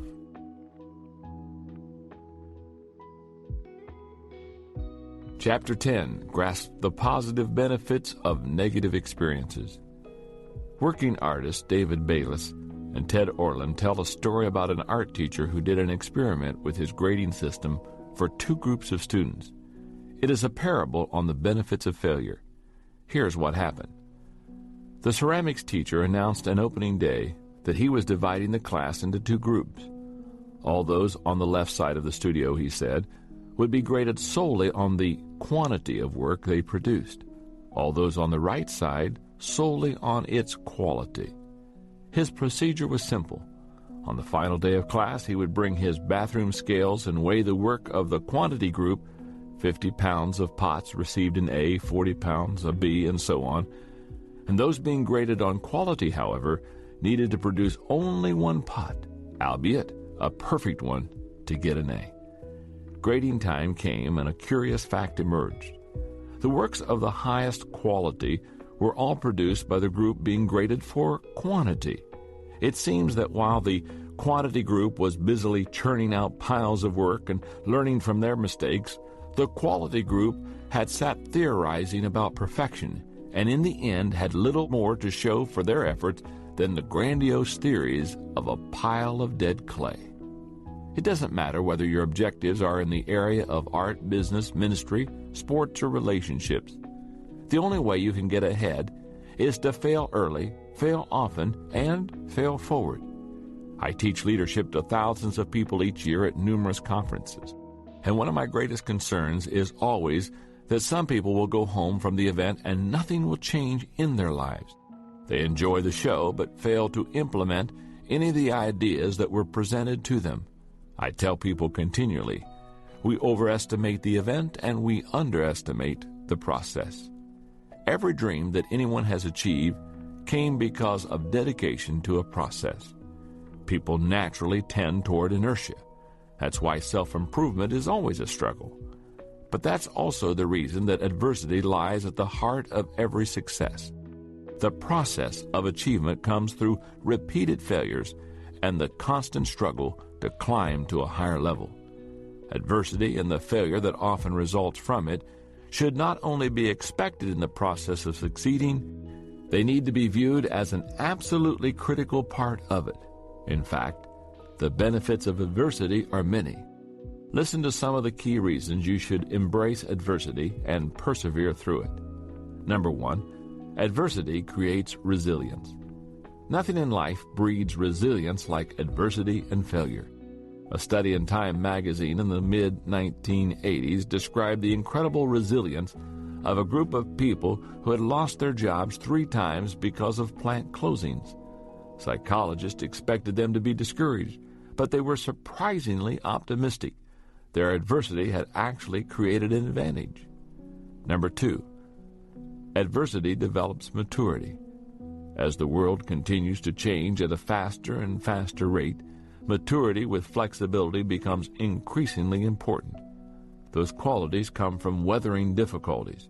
Harvard Business School professor John Cotter says, "I could imagine a group of executives 20 years ago discussing a candidate for a top job and saying, 'This guy had a big failure when he was 32. Everyone else would say, 'Yep, that's a bad sign.' I can imagine that same group considering a candidate today and saying, 'What worries me about this guy is that he's never failed.' The problems we face and overcome prepare our hearts for future difficulties." Number 3, adversity pushes the envelope of accepted performance. Lloyd Ogilvy says that a friend of his who was a circus performer in his youth described his experience learning to work on the trapeze. He said, "Once you know that the net below will catch you, you stop worrying about falling. You actually learn to fall successfully. What that means is you can concentrate on catching the trapeze swinging towards you and not on falling because repeated falls in the past have convinced you that the net is strong and reliable when you fall. The result of falling and being caught by the net is a mysterious confidence and daring on the trapeze. You fall less. Each fall makes you able to risk more." Number 4, adversity provides greater opportunities. I believe that eliminating problems limits our potential. Just about every successful entrepreneur I've met has numerous stories of adversity and setbacks that open doors to greater opportunity. For example, in 1978, Bernie Marcus was fired from Handy Dan, a do-it-yourself hardware retailer. That prompted Marcus to team with Arthur Blank to start their own business. In 1979, they opened their first store in Atlanta, Georgia. It was called Home Depot. Today, Home Depot has over 760 stores employing more than 150,000 people. And each year they do more than $30 billion in business. I'm sure that Bernie Marcus wasn't very happy about getting fired from his job back at Handy Dan. But if he hadn't been, who knows whether he would have achieved the success he has today. Number 5, adversity prompts innovation. Early in the 20th century, a boy whose family had immigrated from Sweden to Illinois sent 25 cents to a publisher for a book on photography. What he received instead was a book on ventriloquism. What did he do? He adapted and learned ventriloquism. His name was Edgar Birkin, and for over 40 years he entertained audiences with the help of a wooden dummy named Charlie McCarthy. If you want to succeed, you have to learn to make adjustments to the way you do things and try again. Adversity helps to develop that ability. Number 6, adversity brings unexpected benefits. The average person makes a mistake and automatically thinks that it's a failure. But some of the greatest stories of success can be found in the unexpected benefits of mistakes. For example, most people are familiar with the story of Edison and the phonograph. He discovered it while trying to invent something entirely different. But did you also know that Kellogg's cornflakes resulted when boiled wheat was left in a baking pan overnight? Or that ivory soap floats because a batch was left in the mixer too long and had a large volume of air whipped into it? Or that Scout towels were launched when a toilet paper machine put too many layers of tissues together? Number 7, adversity motivates. Years ago, when Bear Bryant was coaching the University of Alabama's football team, the Crimson Tide was ahead by only 6 points in a game with less than 2 minutes remaining in the fourth quarter. Bryant sent his quarterback into the game with the instructions to play it safe and to run out the clock. In the huddle, the quarterback said, "Coach says to play it safe, but that's what they're expecting. Let's give them a surprise." And with that, he called a pass play. When the quarterback dropped back and threw the pass, the defending cornerback, who was a champion sprinter, intercepted the ball and headed toward the end zone, expecting to score a touchdown. The quarterback, who was not known as a good runner, took off after the cornerback and ran him down from behind, tackling him on the 5-yard line. It saved the game. After the clock ran out, the opposing coach approached Bear Bryant and asked, "What's this business about your quarterback not being a runner?" Bear Bryant replied, "Well, your cornerback was running for 6 points. My quarterback, he was running for his life." Nothing can motivate a person like adversity. If you can step back from the negative circumstances you face in life, you will be able to discover that there are almost always positive benefits to your negative experiences. You simply have to be willing to look for them. Bill Vaughn says, "In the game of life, it's a good idea to have a few early losses, which relieves you of the pressure of trying to maintain an undefeated season. Always measure an obstacle next to the size of the dream that you're pursuing. It's all in how you look at it. Try, and you can find the good in every bad experience." One of the most incredible stories of adversity overcome and success gained is that of Joseph of the ancient Hebrews. You may be familiar with the story. He was born the 11th of 12 sons in a wealthy Middle Eastern family whose trade was raising livestock. As a teenager, Joseph alienated his brothers. First, he was his father's favorite, even though he was nearly the youngest. Second, he used to tell his father any time his brothers weren't doing their work properly with the sheep. And third, he made the mistake of telling his older brothers that one day he would be in charge of them. At first, a group of his brothers wanted to kill him, but the eldest Reuben prevented them from doing that. So when Reuben wasn't around, the others sold him into slavery. Joseph ended up in Egypt working in the house of a captain of the guard, a man named Potiphar. Before long, Joseph was running the entire household. He was making the best of a bad situation. But then things got worse. The wife of his master tried to persuade him to sleep with her. When he refused, she accused him of making advances to her and got Potiphar to throw Joseph in prison. But again, he made the best of a tough situation. Before long, the warden of the prison had put Joseph in charge of all the prisoners and all the prison's daily activities. While in prison, Joseph got a chance to meet a fellow prisoner who had been an official from Pharaoh's court, the chief cupbearer. And Joseph was able to do him a favor by interpreting a dream the man had. And when he saw that the official was grateful, Joseph made a request of him in return, that he would convince Pharaoh to let him out of prison. Joseph had great hope a few days later when the official was returned to court and the good graces of the monarch. He expected any minute to receive word that Pharaoh was setting him free. But 2 years passed before the cupbearer remembered Joseph, and he did so only because Pharaoh wanted someone to interpret one of his dreams. In the end, Joseph was able to interpret Pharaoh's dreams, and because the Hebrews showed such great wisdom, the Egyptian ruler put Joseph in charge of the entire kingdom. When his brothers traveled to Egypt for relief from famine 20 years after selling him into slavery, they discovered that their brother Joseph was not only alive, but second in command of the most powerful kingdom in the world. Few people would welcome the adversity of 13 years in bondage as a slave and a prisoner. But as far as we know, Joseph never gave up hope and never lost his perspective, nor did he hold a grudge against his brothers. After their father died, he told them, "You intended to harm me, but God intended it for good to accomplish what is now being done, the saving of many lives." He found the positive benefits in his negative experiences. And if he can do it, so can we. Step number 10 to failing forward. Find the benefit in every bad experience.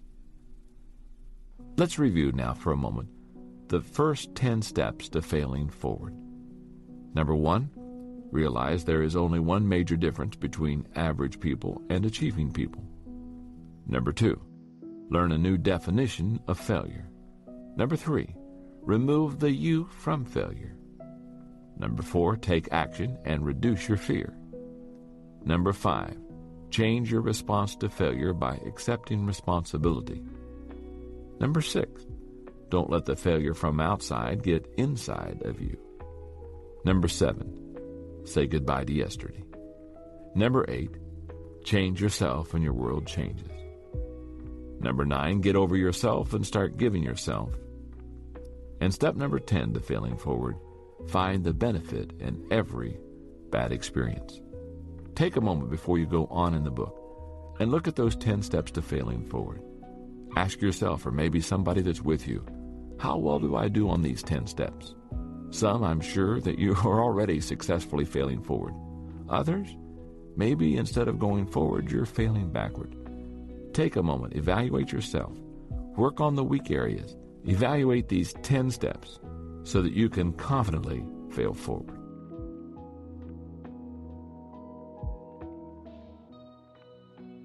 Chapter 11. Take a risk. There's no other way to fail forward. Every era has its great explorers, people willing to face danger to break new ground and discover new worlds. The fuel that makes it possible for those people to conquer new territory is risk, as pioneer aviator Charles Lindbergh emphasized when he said, "What kind of man would live where there is no daring?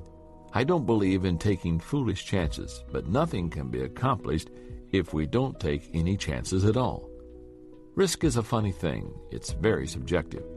Someone may have no trouble plunging off a high tower with a bungee cord attached to his leg, but that same person may look at speaking in front of a group of 20 people as a death-defying risk.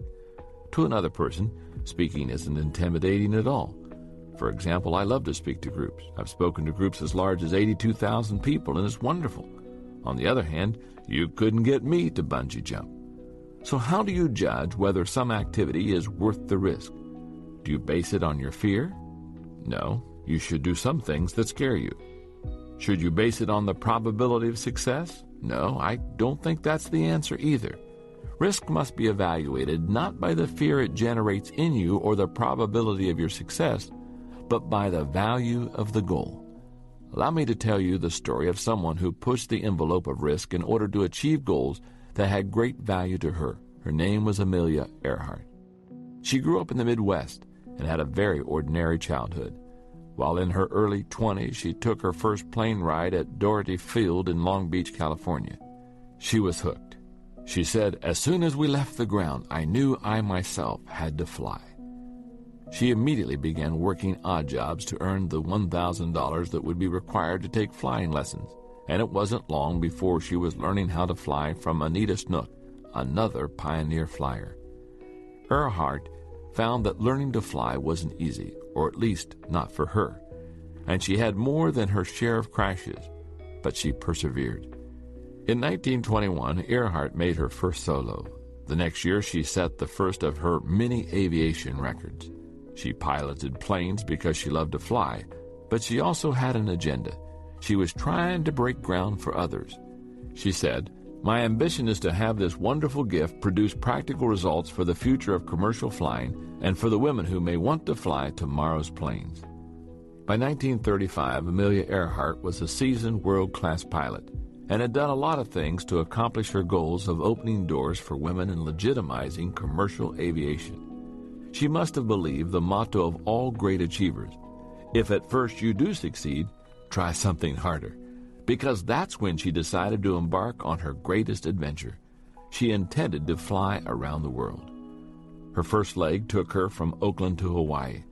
But as she took off from Luke Field near Pearl Harbor, she blew a tire and crashed the plane, causing tremendous damage. She had failed, but she wasn't ready to give up. Her plane was shipped to California for repairs, and she planned out her next attempt. 2 years later, in June of 1937, she again started on her around-the-world voyage, this time heading east. For a month, she and her navigator, Frederick Noonan, made their way. At the end of June, they had flown 22,000 miles. When they took off from New Guinea on July the 2nd, they had great hope because there were only 7,000 miles to go. But they were never seen again. If anyone had been able to talk to Earhart about her last hours, I believe she would have not expressed any regret for attempting what she did. To achieve any worthy goal, you must take risk. Amelia Earhart believed that, and her advice when it came to risk was simple and direct. Decide whether or not the goal is worth the risk involved. If it is, stop worrying. The reality is that everything in life is risky. If you want to avoid all risk, then, don't ride in an automobile. They cause 20% of all fatal accidents. Don't travel by air, rail, or water. 16% of all accidents result from these activities. Don't walk in the street. 15% of all accidents occur there. And, I guess you shouldn't stay at home. 17% of all the accidents happen there. You see, in life there are really no safe places or risk-free activities. Helen Keller, author, speaker, and advocate for the disabled, asserted, Security is mostly a superstition. It does not exist in nature, nor do the children of men as a whole experience it. Avoiding danger is no safer in the long run than outright exposure. Life is either a daring adventure or nothing. Everything in life brings risk. It's true that you risk failure if you try something bold because you might miss it. But you're also risking failure if you stand still and don't try anything new.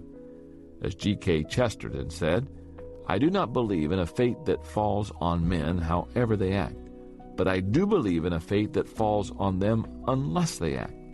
The less you venture out, the greater your risk of failure." Ironically, the more you risk failure and actually fail, the greater your chances of success. If risk has such great potential rewards, then why aren't people embracing it as a friend? I believe they don't because they tend to fall into one or more of the following 6 traps. Number 1, the embarrassment trap. Deep down, nobody wants to look bad.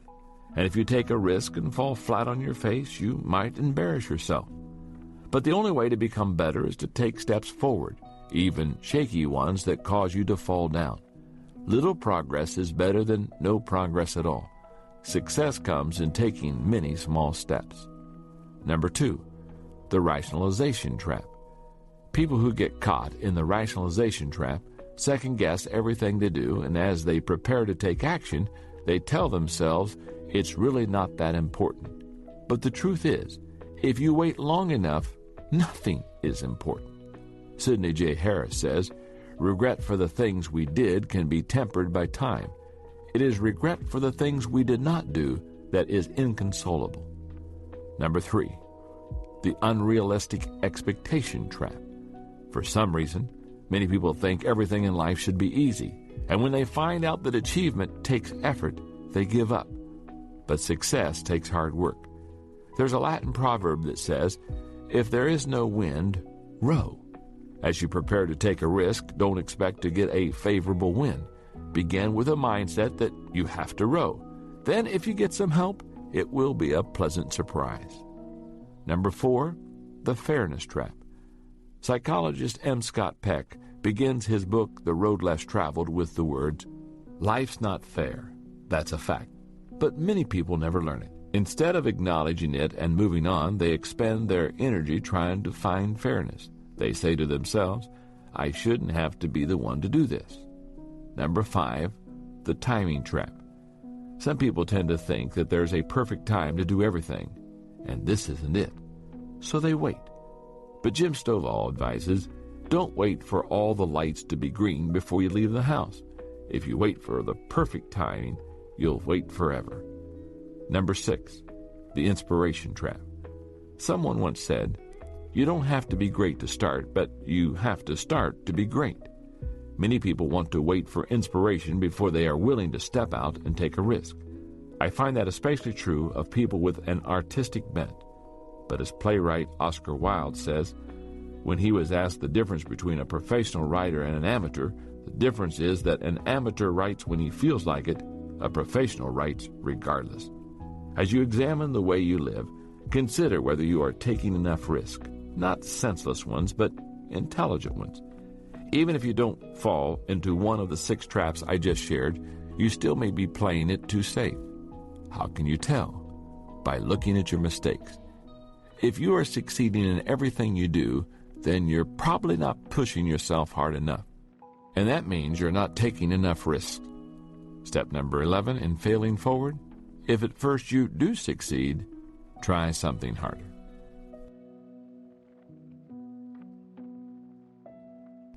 Chapter 12. Make failure your best friend. The idea that you can make failure your best friend may seem very odd to you. But the truth of the matter is that failure is either your friend or your enemy, and you are the one who chooses which. If you play a dirge every time you fail, then failure will remain your enemy. But if you determine to learn from your failures, then you actually benefit from them, and that makes failure your friend. If you repeatedly use your failures as springboards to success, then failure can become your best friend. And here's what I mean. How would you feel about an incident in your life that cost you your nose, half your right arm, and all the fingers on your left hand. I'm guessing that you wouldn't look at it as positive. But that's what happened to Dr. Beck Weathers, and he sees that loss as the defining event in his life, the event that turned everything around for him. What event would cause a man to willingly embrace such a drastic disability? The answer can be found on Mount Everest. You see, Beck Weathers was one of the people on that peak during the now famous incident in 1996 when a blizzard suddenly came in and cost 12 people their lives. Weathers was 49 years old when he ascended Everest. At that point, he had been a mountain climber for 10 years, and it consumed him, so much that it took much time away from his family. For the Everest climb, Weathers signed on with an expedition led by New Zealander Rob Hall. Before the team got to the high camp at 26,000 feet, Weathers was doing fine. But as he ascended the peak on May 10th, Weathers realized that he was in trouble. As he went up the mountain, the altitude caused the lenses in his eyes to flatten out, and that made him blind. At the time, it seemed that the best decision would be for Weathers to wait where he was, then rejoin the crew as they came back down from the summit. While disappointing, it seemed to be the wisest choice. But it turned into a nightmare. A freak blizzard rapidly enveloped the mountain, dropping the temperature to about 50 degrees below zero and increasing winds to 70 miles per hour.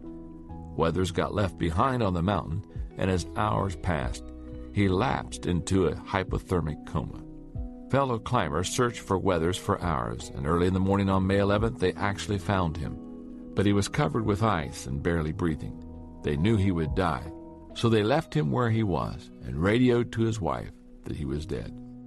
No person has ever recovered out of a hypothermic coma and survived except Beck Weathers. Somehow he revived, got up, found his way, and staggered back into camp. His jacket was open. His face was black beyond recognition with frostbite, and his exposed right arm was marble white and frozen upright in front of him. Even after his miraculous return to camp, nobody thought Weathers would survive. But he kept pulling through. Back home in Dallas, he received medical attention. He underwent 10 surgeries where they amputated the fingers on his left hand, amputated his right arm near the elbow, and reconstructed a new nose using tissue from other parts of his body. Through it all, Weathers went through a radical learning process. He believes he traded his hands for something more valuable: lessons about himself, his values, and life. Beck Weathers' attitude reflects more than just gratitude for surviving a great tragedy that should have killed him. He displays a teachability that has allowed him to change his life for the better. He has failed forward by making hardship his best friend. Fortunately, you don't have to be left for dead on top of the world's highest mountain to become teachable and learn how to make failure your friend. You can do it from the safety of your own home. All it requires is the right attitude. Your attitude toward failure determines your altitude after failure. Some people never understand that. As Louis Armstrong once quipped, there are some people that if they don't know, you can't tell them.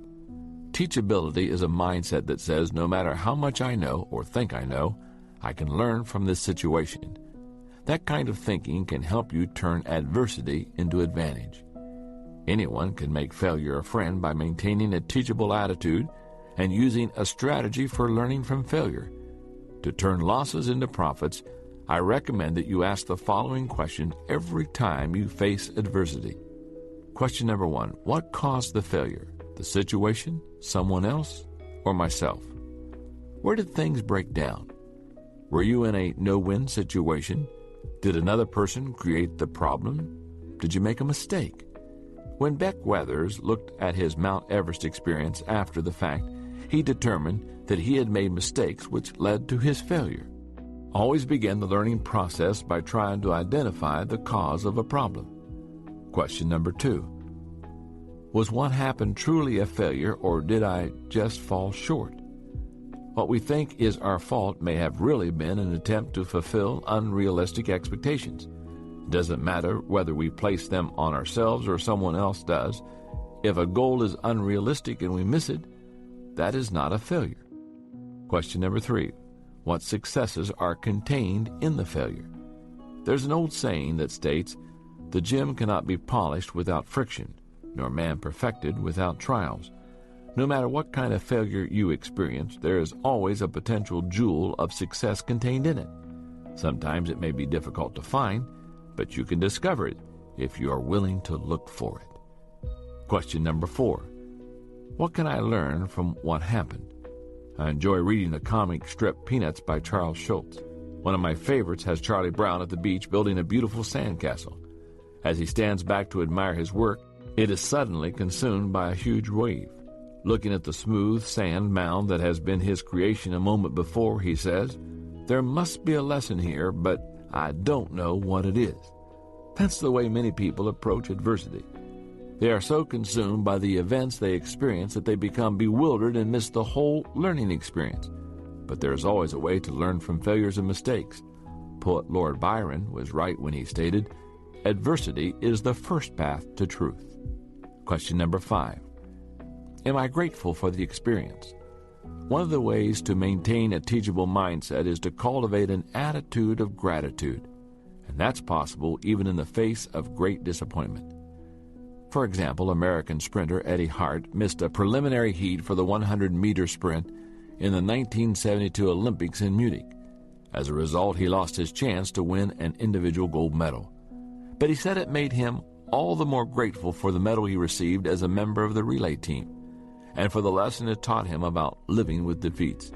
As you come away from failure, try to cultivate a similar sense of gratitude. Question number 6. How can I turn this into a success? Author William Marston says, "If there is any single factor that makes for success in living, it is the ability to draw dividends from defeat. Every success I know has been reached because the person was able to analyze defeat and act."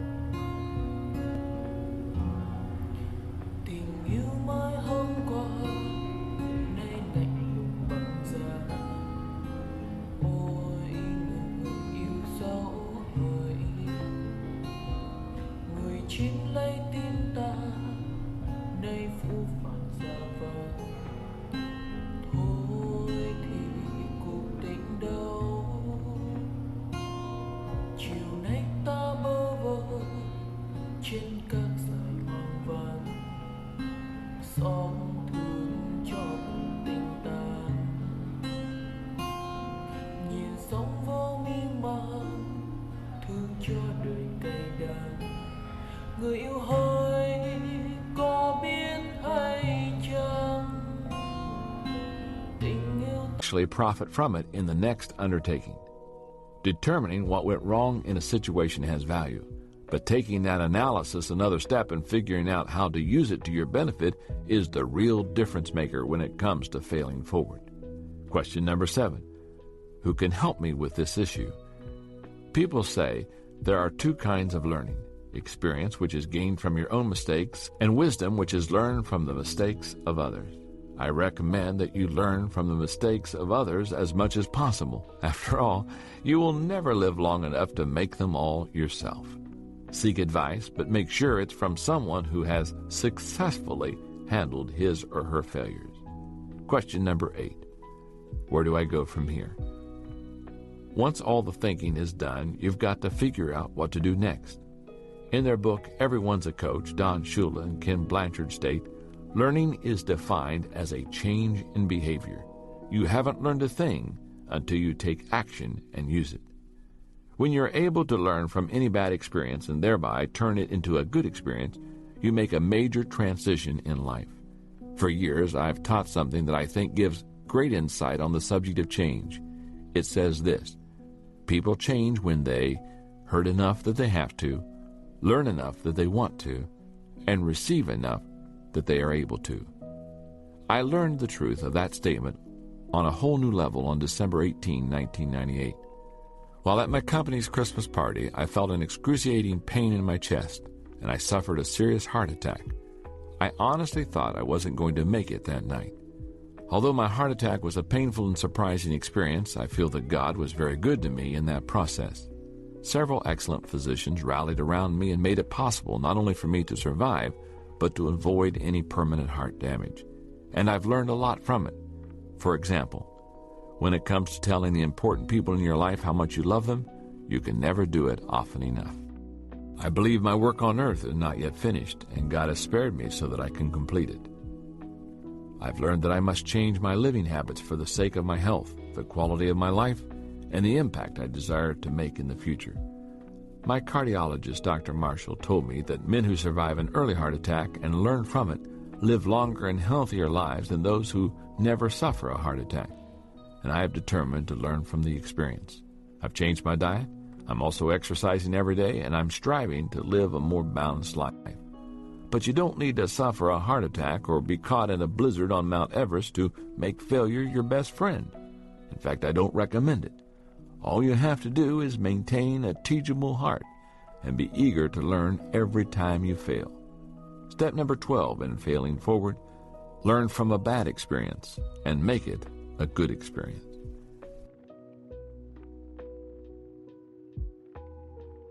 Chapter 13, avoid the top 10 reasons people fail. I don't put much stock in the idea of luck. I think that normally things go well or poorly for people based on their actions. I believe that for the most part you create your own luck by working hard, practicing self-discipline, remaining persistent, and making personal growth a daily priority. Add to that the blessings of a loving God, and you don't need to think about luck. However, a few years ago, I came across an article printed in the Los Angeles Times that almost made me change my mind about luck. Listen to what it said. Jolted, jilted, hammered in a car crash and robbed, Lawrence Hanratty was named Friday as the unluckiest man in New York. Nearly electrocuted in a construction site accident in 1984 that put him in a coma for weeks, Hanratty lost the lawyers fighting for his disability claim. One was disbarred, 2 died, and his wife ran off with her lawyer. Hanratty, who was spent years fighting heart and liver disease, had his car wrecked in a crash last year, and when police left the scene of the accident, he was held up and robbed. As if he hasn't tolerated enough hardship, 38-year-old Hanratty of Mount Vernon, New York, said an insurance company now wants to cut off his workers' compensation benefits, and his landlord has threatened to kick him out of his apartment. Depressed and suffering from agoraphobia, a fear of open spaces, Hanratty uses a canister of oxygen and takes 42 pills a day for his heart and liver ailments. Hearing that story kind of makes you want to find poor Lawrence to see if you can help him out in some way, doesn't it? But I think the experiences of Lawrence Hanratty are not typical of most people who continually fail or experience continual ongoing adversity. Why? Because most of the time the trouble we face is the result of our own negative actions. It's usually our own fault. Many people possess blind spots when it comes to knowing about themselves. Sometimes those blind spots apply to strengths, but more often people fail to see their own weaknesses, and that causes trouble. If you don't know you have a problem, then you can't work to fix it. I'd like to acquaint you with what I have observed to be the top 10 reasons people fail. As you listen, be open-minded and try to see yourself and your shortcomings in the descriptions that I give. Look for reoccurring issues in your life. As you do, you may find your Achilles heel. Number 1, poor people skills. By far the greatest single obstacle to success that I see in others is a poor understanding of people. A while back, the Wall Street Journal printed an article on the top reasons that executives fail. At the top of the list was a person's inability to effectively relate to others. How are you when it comes to working with people? Are you genuine and authentic, or do you continually put up a front? Do you listen carefully to others, or do you spend most of your time doing the talking when you're with people? Do you expect everyone else to conform to your wishes, your schedule, and your agenda? Or do you look for ways to meet people on their terms? If you haven't learned how to get along with people, you will always be fighting a battle to succeed. However, if you can make people skills a strength, it will take you farther than any other skill you develop.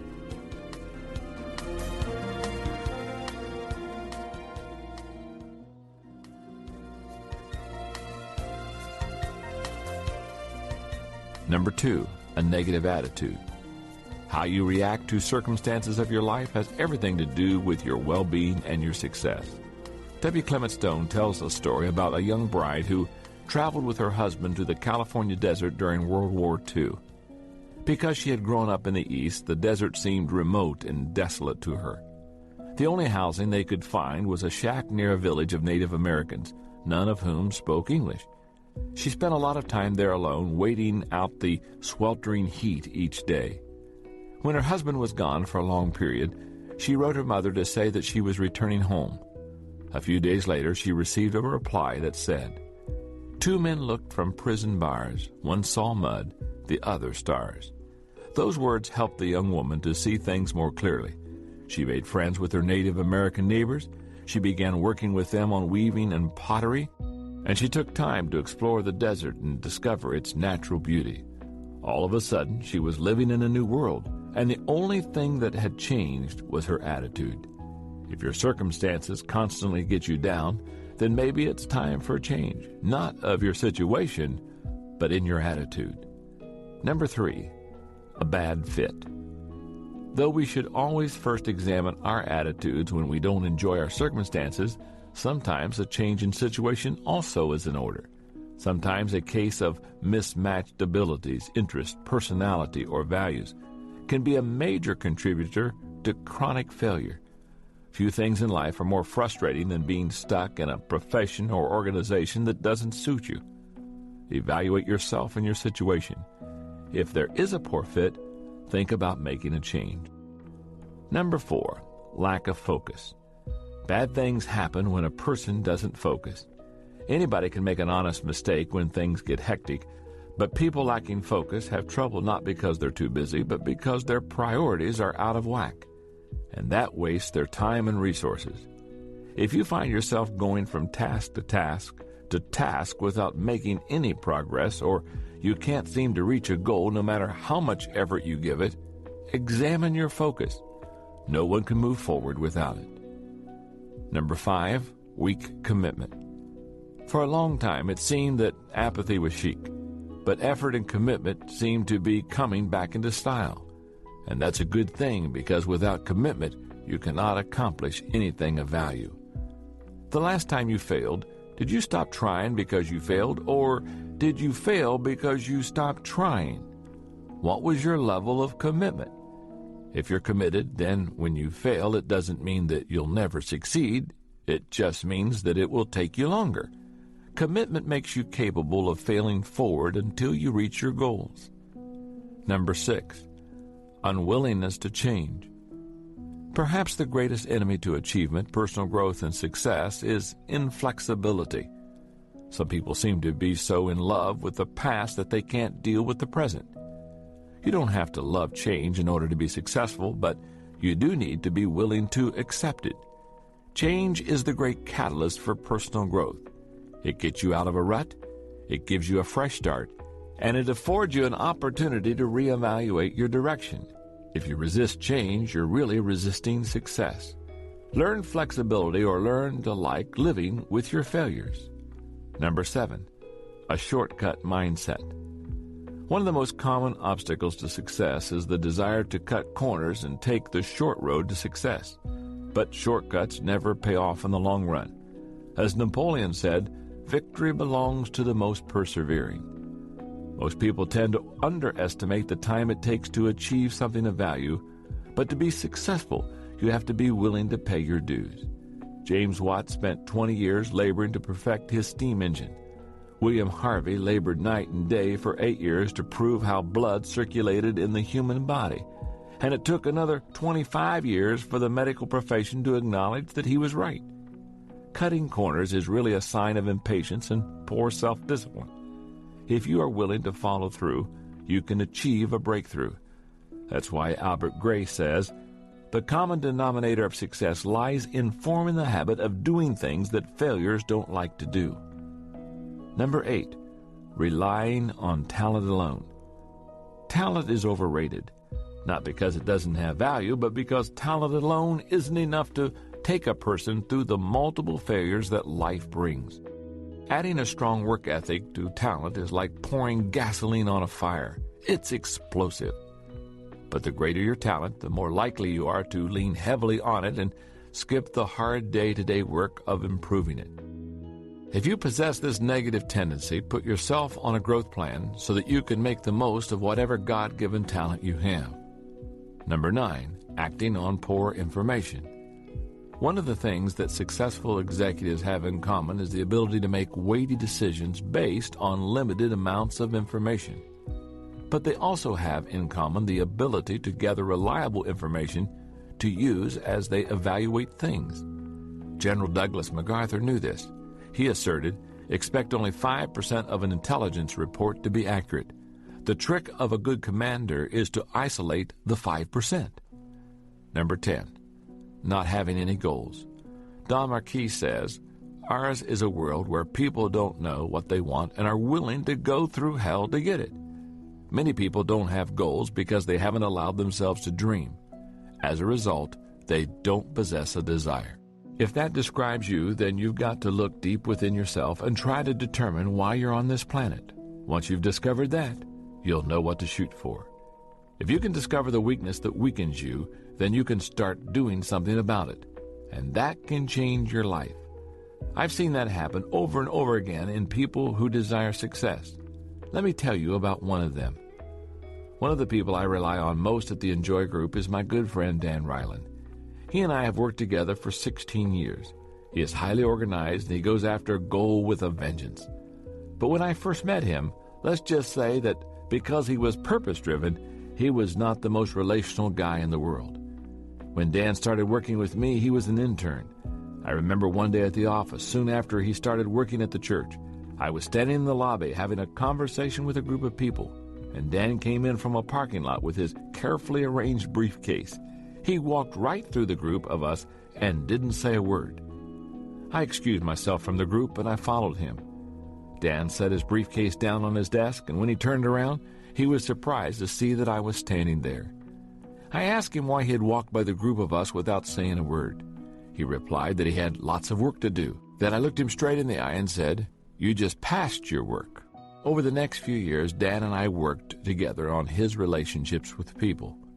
Today, if you were to meet Dan, you would think that his ability to work with people is a natural strength because he is so good at it. And if I have a tricky assignment that requires someone with exceptional people skills to carry it out, do you know who my first choice is? Dan. And that has become possible because of his willingness to grow and change. He has taken a weakness and turned it into a strength. If you are dedicated to overcoming failure and achieving lasting success, then you need to be willing to do the same. Work on that weakness that weakens you, and there is no telling how far you will go. Step number 13 to failing forward, work on the weakness that weakens you.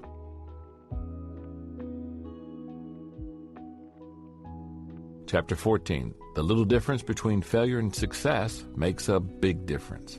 Most unsuccessful people believe that a huge gaping chasm stands between them and success. They suspect deep down that they will never be able to cross that void and get to the other side in achieving their dreams. But I want to let you in on a little secret. There's not much difference between failure and success. And the little difference there is makes a big difference. What creates that difference? Let me share a story with you, and you will be able to guess what the difference maker is.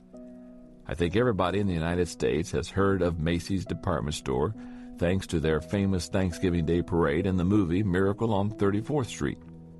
But fewer people know about the man who founded the store in 1858. His name was R.H. Macy. The son of a sea captain, Macy was born in Nantucket at a time when whaling was keen. In his early years, he worked several odd jobs, including a 4-year stint on a whaling ship and 6 months as a printer's apprentice. But his ambitions were higher. That's when he decided to try his hand at retail trade. With the money he saved from his time at sea, he opened a small thread and needle store in Boston. His hopes were high and his work ethic was strong, but the business failed within a year. For the next several years, Macy tried various endeavors, but all of them eventually ended in failure. For example, he opened 2 more retail stores in Boston but failed to make a profit each time. He traveled to California in the gold rush but failed to strike it rich. He sold supplies to the miners of the gold rush. But when the gold ran out, so did his business. Twice more, he opened up dry goods stores in Boston, but twice he struggled to keep up with the competition, and eventually he declared bankruptcy. He worked as a stockbroker, but only achieved minimal success in the difficult economy. He tried real estate, but again had little success. Finally, following a real estate investment disaster, a friend convinced Macy to return to the retail trade. This time he decided to try his luck in Manhattan, and that was to make a tremendous difference.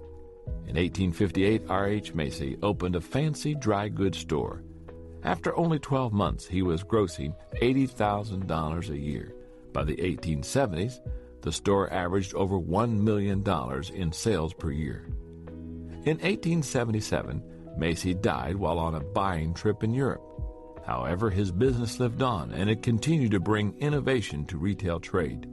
Today, the company continues to serve customers with 191 Macy's stores. Those stores exist because of one man who simply refused to give up. As you have no doubt guessed, the quality that took Macy through failure after failure after failure was his persistence. That is the little difference that makes a big difference when it comes to failing forward. It separates those who achieve success from those who only dream about it. Nothing worth achieving comes easily. The only way to fail forward and achieve your dreams is to cultivate tenacity and persistence.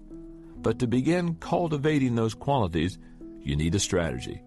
And that's what I want to share with you now, a 4-point plan for approaching achievement that will encourage stamina and resilience in the face of failures. Number 1, find a purpose.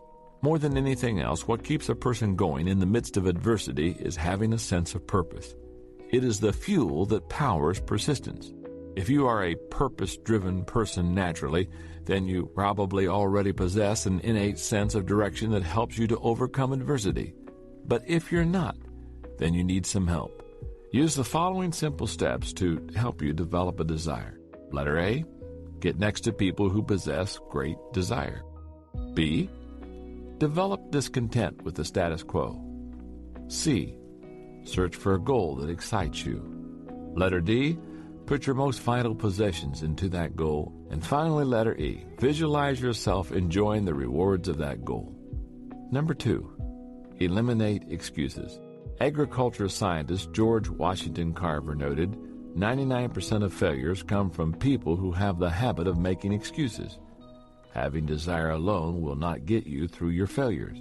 You have to forget about making excuses and keep moving forward as R.H. Macy did. No matter how many opportunities you've missed or mistakes you've made, don't ever make excuses. Bite the bullet. Take complete responsibility for yourself and keep trying. Number 3, develop incentives. Nothing helps a person remain tenacious like a good incentive. That's why so many companies use them with their employees. Walter Elliott said, perseverance is not a long race, it is many short races, one after another. If you give yourself worthwhile incentives to win the short races, attaining a long-term goal seems less formidable. Number 4, cultivate determination. Author Napoleon Hill noted, effort only fully releases its reward after a person refuses to quit. To develop persistence over the long haul, you have to cultivate inward determination on a continual basis. And if you do, someday your story may be similar to Admiral Peary, who attempted to reach the North Pole 7 times before he made it on try number 8, or Oscar Hammerstein, who had 5 flop shows that lasted less than a total of 6 weeks before Oklahoma, which ran for 269 weeks and grossed $7 million. Or John Creasy, who received 743 rejection slips from the publishers before one word was ever published. He eventually published 560 books, which have sold over 60 million copies. Or Eddie Arcaro, who lost 250 consecutive races before he won his first. Learn to become a determined individual. Inspire yourself with stories of people who tried, failed, and kept going. And remember, the only difference between a little shot and a big shot is that the big shot kept on shooting. When it comes to persistence, one of the most remarkable people I've ever known is Orville Redenbacher, the popcorn king. Redenbacher was born on a farm in Jackson Township, a few miles south of Brazil, Indiana, in 1907. At age 12, he started growing popcorn in addition to his numerous chores. In time, his additional crop brought in $150 a month, most of which was set aside for his college. In 1924, he graduated from high school, the first person in his family to do so. He received an appointment to West Point, but instead, he went to Purdue. His ambition was to become a county agent. Times were tough, and coming from a farming family meant that he didn't have much money. So Redenbacher worked hard and did lots of odd jobs for the university in the agricultural department, including some experiments with popcorn hybrids. In 1928, he received his degree in agriculture. After graduation, the first job he took was that of a teacher. Then a year later, he changed professions and became a county agent, a job he held until 1940, all the while continuing his experiments with popcorn hybrids. For the next 10 years, Redenbacher managed 12,000 acres of farms for the Princeton Mining Company and continued his experiments. Then in 1950, he and a friend decided to go into business together, and they purchased a seed company. That freed up more time for Redenbacher to develop his hybrid, but it was a huge undertaking. To give you an idea of the magnitude of the task, listen to the words of his grandson, Gary Redenbacher. Grandpa was a tireless worker. Those who have ever tried to hybridize a rose or any other plant know that it's just a matter of dogged determination and time. I tell people to imagine that they are in a football stadium full of fans. Imagine that each fan is a stalk of corn. Your job is to go to each corn stalk in the stands and individually pollinate each one. But since the average football stadium only holds 50,000 people, you'll need to do 3 stadiums before you've pollinated as many corn stalks as Grandpa did each year. Through all the tens of thousands of hybrids, Grandpa never lost sight of his goal, to produce a better popcorn. Finally, in 1965, Redenbacher perfected his popcorn hybrid.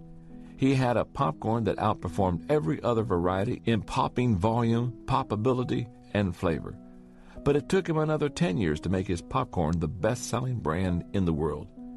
It would have been easy for Redenbacher to quit his quest for the perfect popcorn many times. He wasn't successful, marketing it until he was 67 years old. But he had a dream and the determination to pursue it, and he wouldn't give up. When asked about his philosophy, he said, "I followed the classic homespun principles. Never say die. Never be satisfied, be stubborn, be persistent. Integrity is a must. Anything worth having is worth striving for with all your might. If you desire to succeed, realize that there's not much difference between success and failure. If you are willing to be doggedly persistent, you can be a success." Step number 14 in failing forward. Understand there's not much difference between failure and success.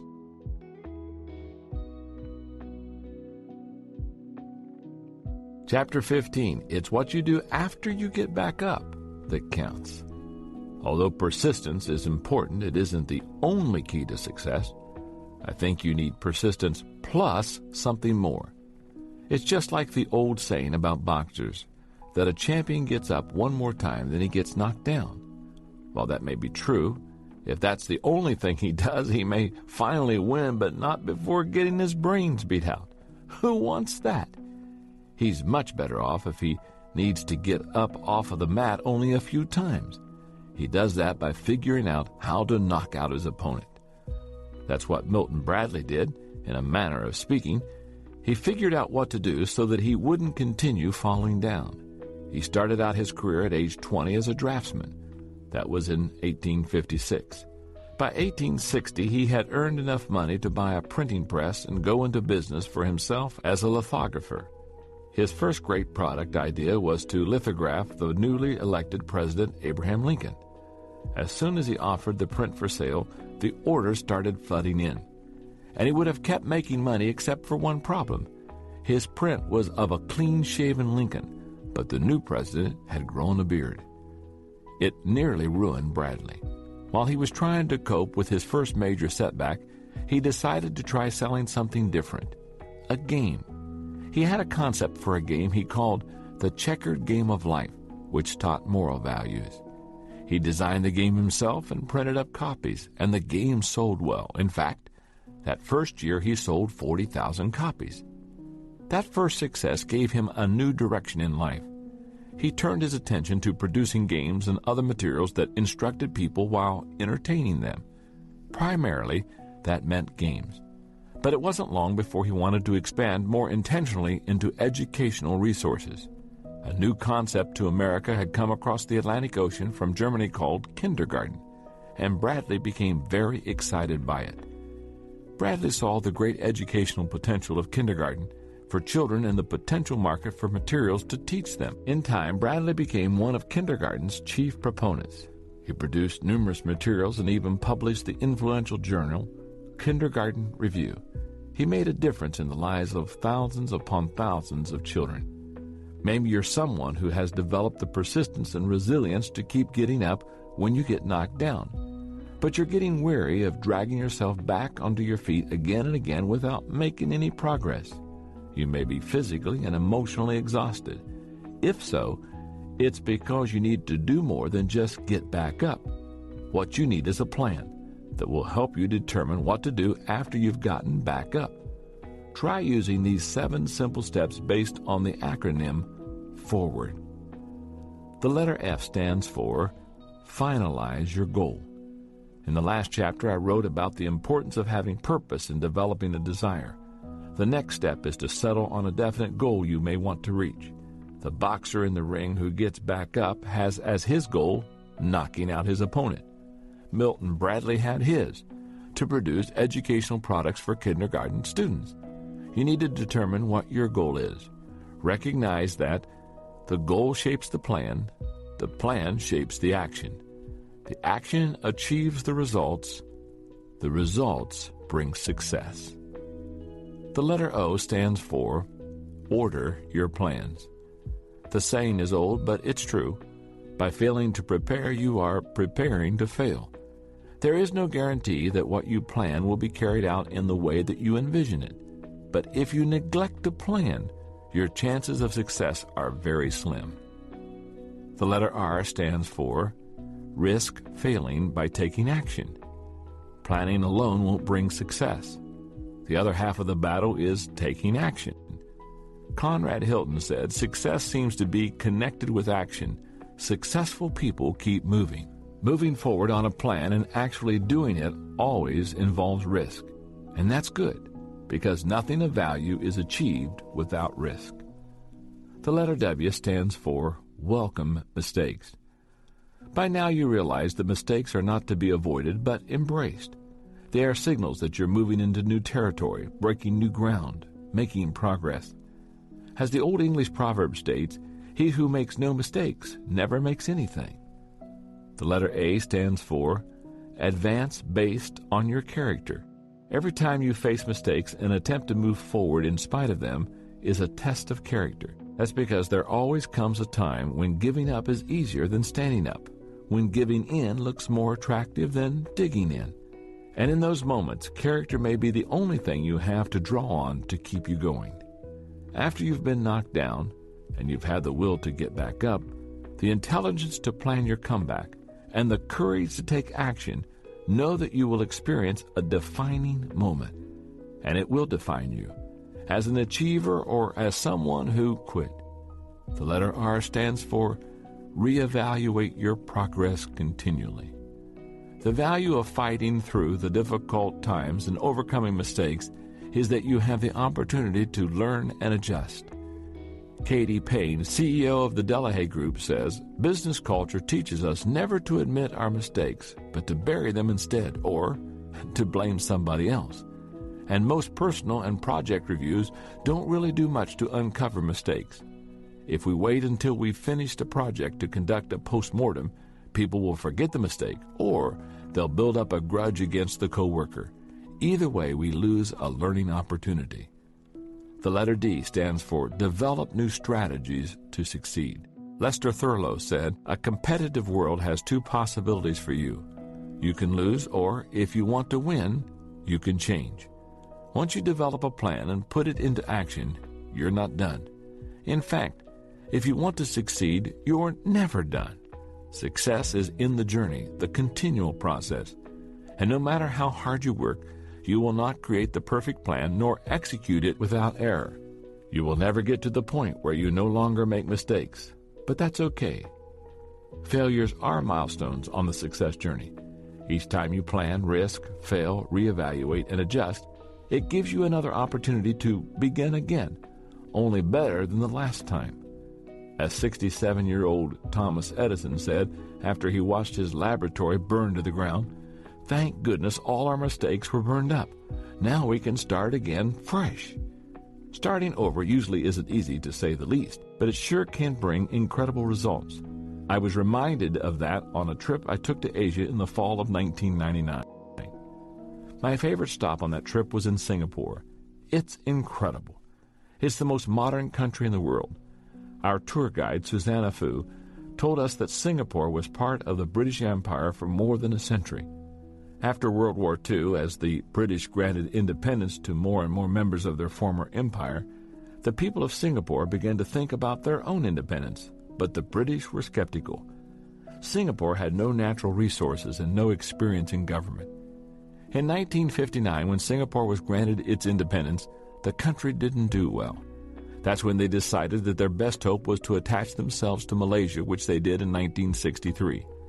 But the Malaysians didn't get along well with the people of Singapore, and after 2 years, Malaysia severed ties with them. The country's leader, Prime Minister Lee Kuan Yew, felt that the country had been cast adrift with few prospects and little hope. There was only one thing to do: work themselves out of the horrible situation that they were in. Yew wrestled with the problems until he had a plan. Number 1, bring in industry. His first objective was to bring in industries that would employ many low-skilled workers so that the people would have jobs. 2, create public housing. He wanted the people's quality of living to improve and to inspire them. They would move into better housing, but they would pay for it themselves. Number 3, send people to school. The only way for the country to improve was for the people to improve themselves. He would make education affordable for everyone. Number 4, set up a banking system. The goal was nothing short of making Singapore the financial center of Asia. Number 5, encourage international travel. Singapore would become a business and tourist destination with a world-class airport. Prime Minister Yew's goal was lofty and his plan was ambitious, but the people of Singapore persevered. First, they received hundreds of millions of dollars in loans from the World Bank and the countries of England and Japan. Next, they started bringing in experts from around the world to help them, carefully selecting representatives from countries who led their fields. From Japan and Germany, technical advisors to set up factories. From Sweden and Holland, experts on banking and financing. From Israel, army advisors. From New Zealand and Australia, Air Force and naval advisors. Then they brought in 1,200 companies from the United States and Japan, including General Electric, IBM, Hewlett-Packard, Philips, Sony, Mitsubishi, Caterpillar, Texas Instruments, Mobil Oil, and others. As our guide Susanna Fu told us the story, she fought back the tears. She had been one of the struggling, uneducated people that the country had helped to make a better life. As a teenager in the 1960s, she had dropped out of high school. But as the country got on track, so did she. She went back to night school and improved herself. Today, now in her 50s, she understands the incredible distance she and her country have traveled. She has seen Singapore City go from a land of swamp and scrub to a great international city. And she has seen the people go from ignorant and helpless to a rugged, disciplined group of achievers. I'm not sure when I will get back to Singapore, but as I left, I realized that I would not forget Susanna Fu or her beautiful city.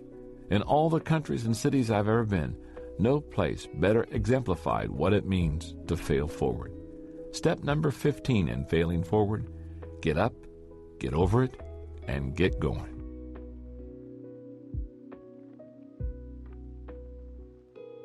Chapter 16. Now you're ready to fail forward. Well, now you know what it takes to fail forward. I believe wholeheartedly in what I've shared with you. Let's review all 15 steps to failing forward. Number 1, realize there's one major difference between average people and achieving people. Number 2, learn a new definition of failure. Number 3, remove the you from failure. Number 4, take action and reduce your fear.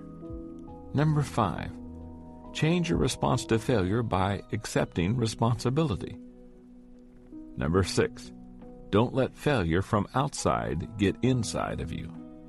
Number 7, say goodbye to yesterday. Number 8, change yourself and your world changes. Number 9, get over yourself and start giving yourself. Number 10, find the benefit in every bad experience. Number 11, if at first you do succeed, try something harder. Number 12, learn from a bad experience and make it a good experience. Number 13, work on the weakness that weakens you. Number 14, understand there's not much difference between failure and success. And number 15, get up, get over it, and get going. Those are the steps. But I have to say that they may not really hit home with you until you see them in the life of somebody you consider to be a lot like you. Let me tell you about a friend of mine named Dave Anderson. Dave is an entrepreneur that I met at a leadership conference that I recently taught in Kenosha, Wisconsin. When you hear a little bit about him, you may think that everything he touches turns to gold. Dave's net value, $30 million. Education, master's degree from Harvard University. His current position, the chairman of Famous Daves of America, a company with 3,000 plus employees and annual sales of $41.6 million.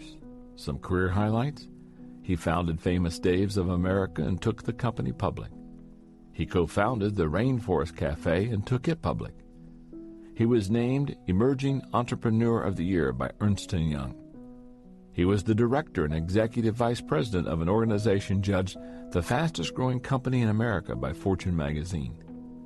He has helped create over 18,000 jobs so far in his career through his vision, leadership, and ability to see opportunity.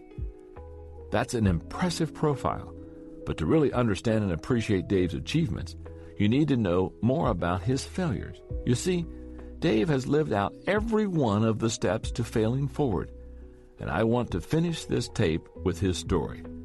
And along the way, I'll tell you how the steps to failing forward fit into his life. David's first experience with a major failure came in college. During the break after his first term, a friend from home recruited him to begin selling oil conditioner for automotive engines. Dave caught the vision, and with his father's $2,500 investment, he went right to work. But despite his tireless efforts, he couldn't sell a thing. Yet contained within that first big failure were seeds of his future success.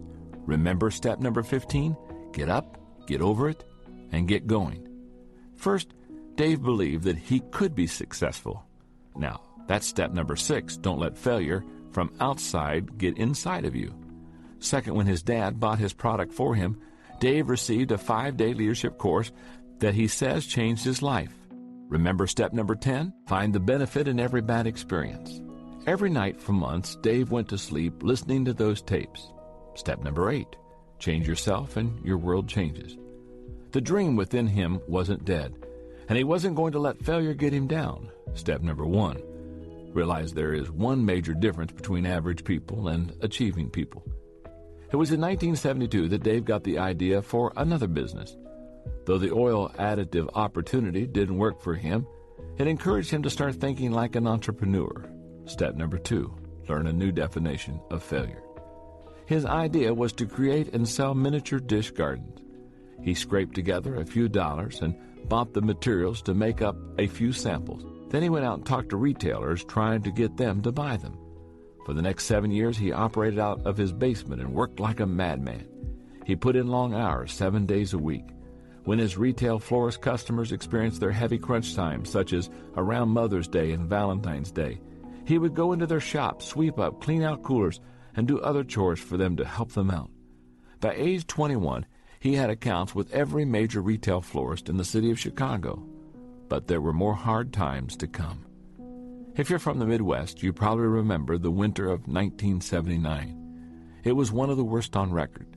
The snowstorm that hit Chicago was horrible, and the drifts were so high that many side streets were closed for months.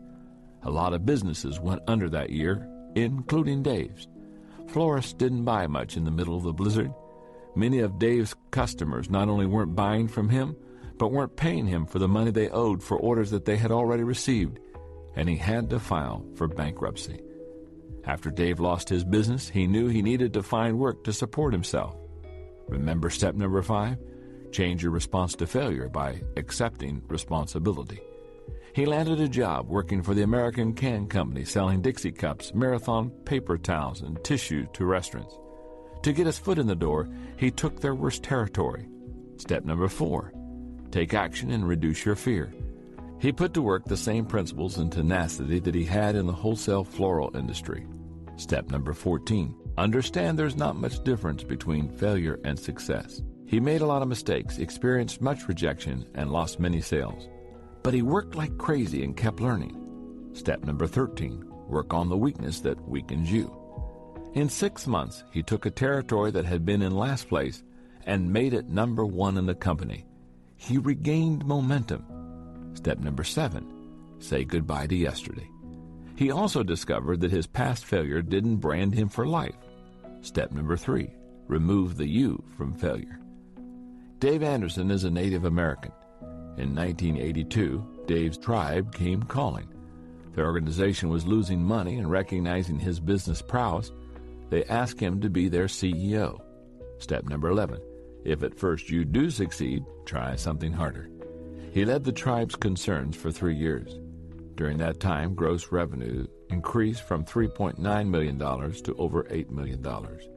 He also was honored by various state and local government and business organizations, and asked to sit on numerous councils for areas such as tourism and minority business development. In time, Dave was helping so many people that he was granted a Bush Leadership Fellowship for a lifetime of outstanding achievement by the Bush Foundation in St. Paul, Minnesota. Although Dave had achieved success in a variety of businesses over a relatively short period of time, he had not yet done anything related to his true passion, food. In 1994, Dave helped co-found a highly successful restaurant company called the Rainforest Cafe, and it made him wealthy. Step number 11, if at first you do succeed, try something harder. He used some of the money he made to purchase a small resort in Hayward, Wisconsin. There, Dave built the kind of restaurant he'd always dreamed of having, one that made great barbecue. It was called Famous Dave's. Soon he opened a second Famous Dave's, then other restaurants. At this point, if you didn't know better, you'd think Dave was set. But Dave was on the verge of facing the lowest point of his life and his greatest obstacle, himself. In 1995, a group of friends and family came to him in what's commonly called an intervention. In other words, they confronted him about his drinking. When the people who loved him called him on the carpet, he was secretly pleased because he knew he needed to change. So he went into treatment for alcoholism. He's been sober ever since. Dave knew he needed to change, and in the years since he turned his life around, he has seen lots of change in himself. Now, continual learning and growth are the hallmarks of his life. Step number 12, learn from a bad experience and make it a good experience. As I share this with you, Dave owns 24 restaurants in 5 states, and the business is still growing. But as incredible as Dave's achievement has been, what's even more remarkable is his realization that his success does not exist for himself alone, but so that he can help others. Step number 9, get over yourself and start giving yourself. He's doing that through an endowment fund for disadvantaged minority children, which he founded. Dave Anderson has made more mistakes, suffered more adversity, overcome more problems, and experienced more failures than most people you will ever meet. But he's also achieved more too. And as my friend Zig Ziglar says, Dave Anderson is just getting started. The next time you look at successful people and find yourself envying what they have achieved, recognize that they have probably gone through a lot of negative experiences that you cannot see on the surface. There's an old joke that says, never ask what's in a hot dog while you're eating one. The idea is that if you did know what's in it, you'd never want to eat one again. A lot of failure goes into success. If you really want to achieve your dreams, I mean really achieve them, not just daydream or talk about them, you've got to get out there and fail. Fail early, fail often, but always fail forward. Turn your mistakes into stepping stones for success. And now that you know how to fail forward, you won't have to give up either. I wish you well. Keep dreaming. And my friend, keep failing forward.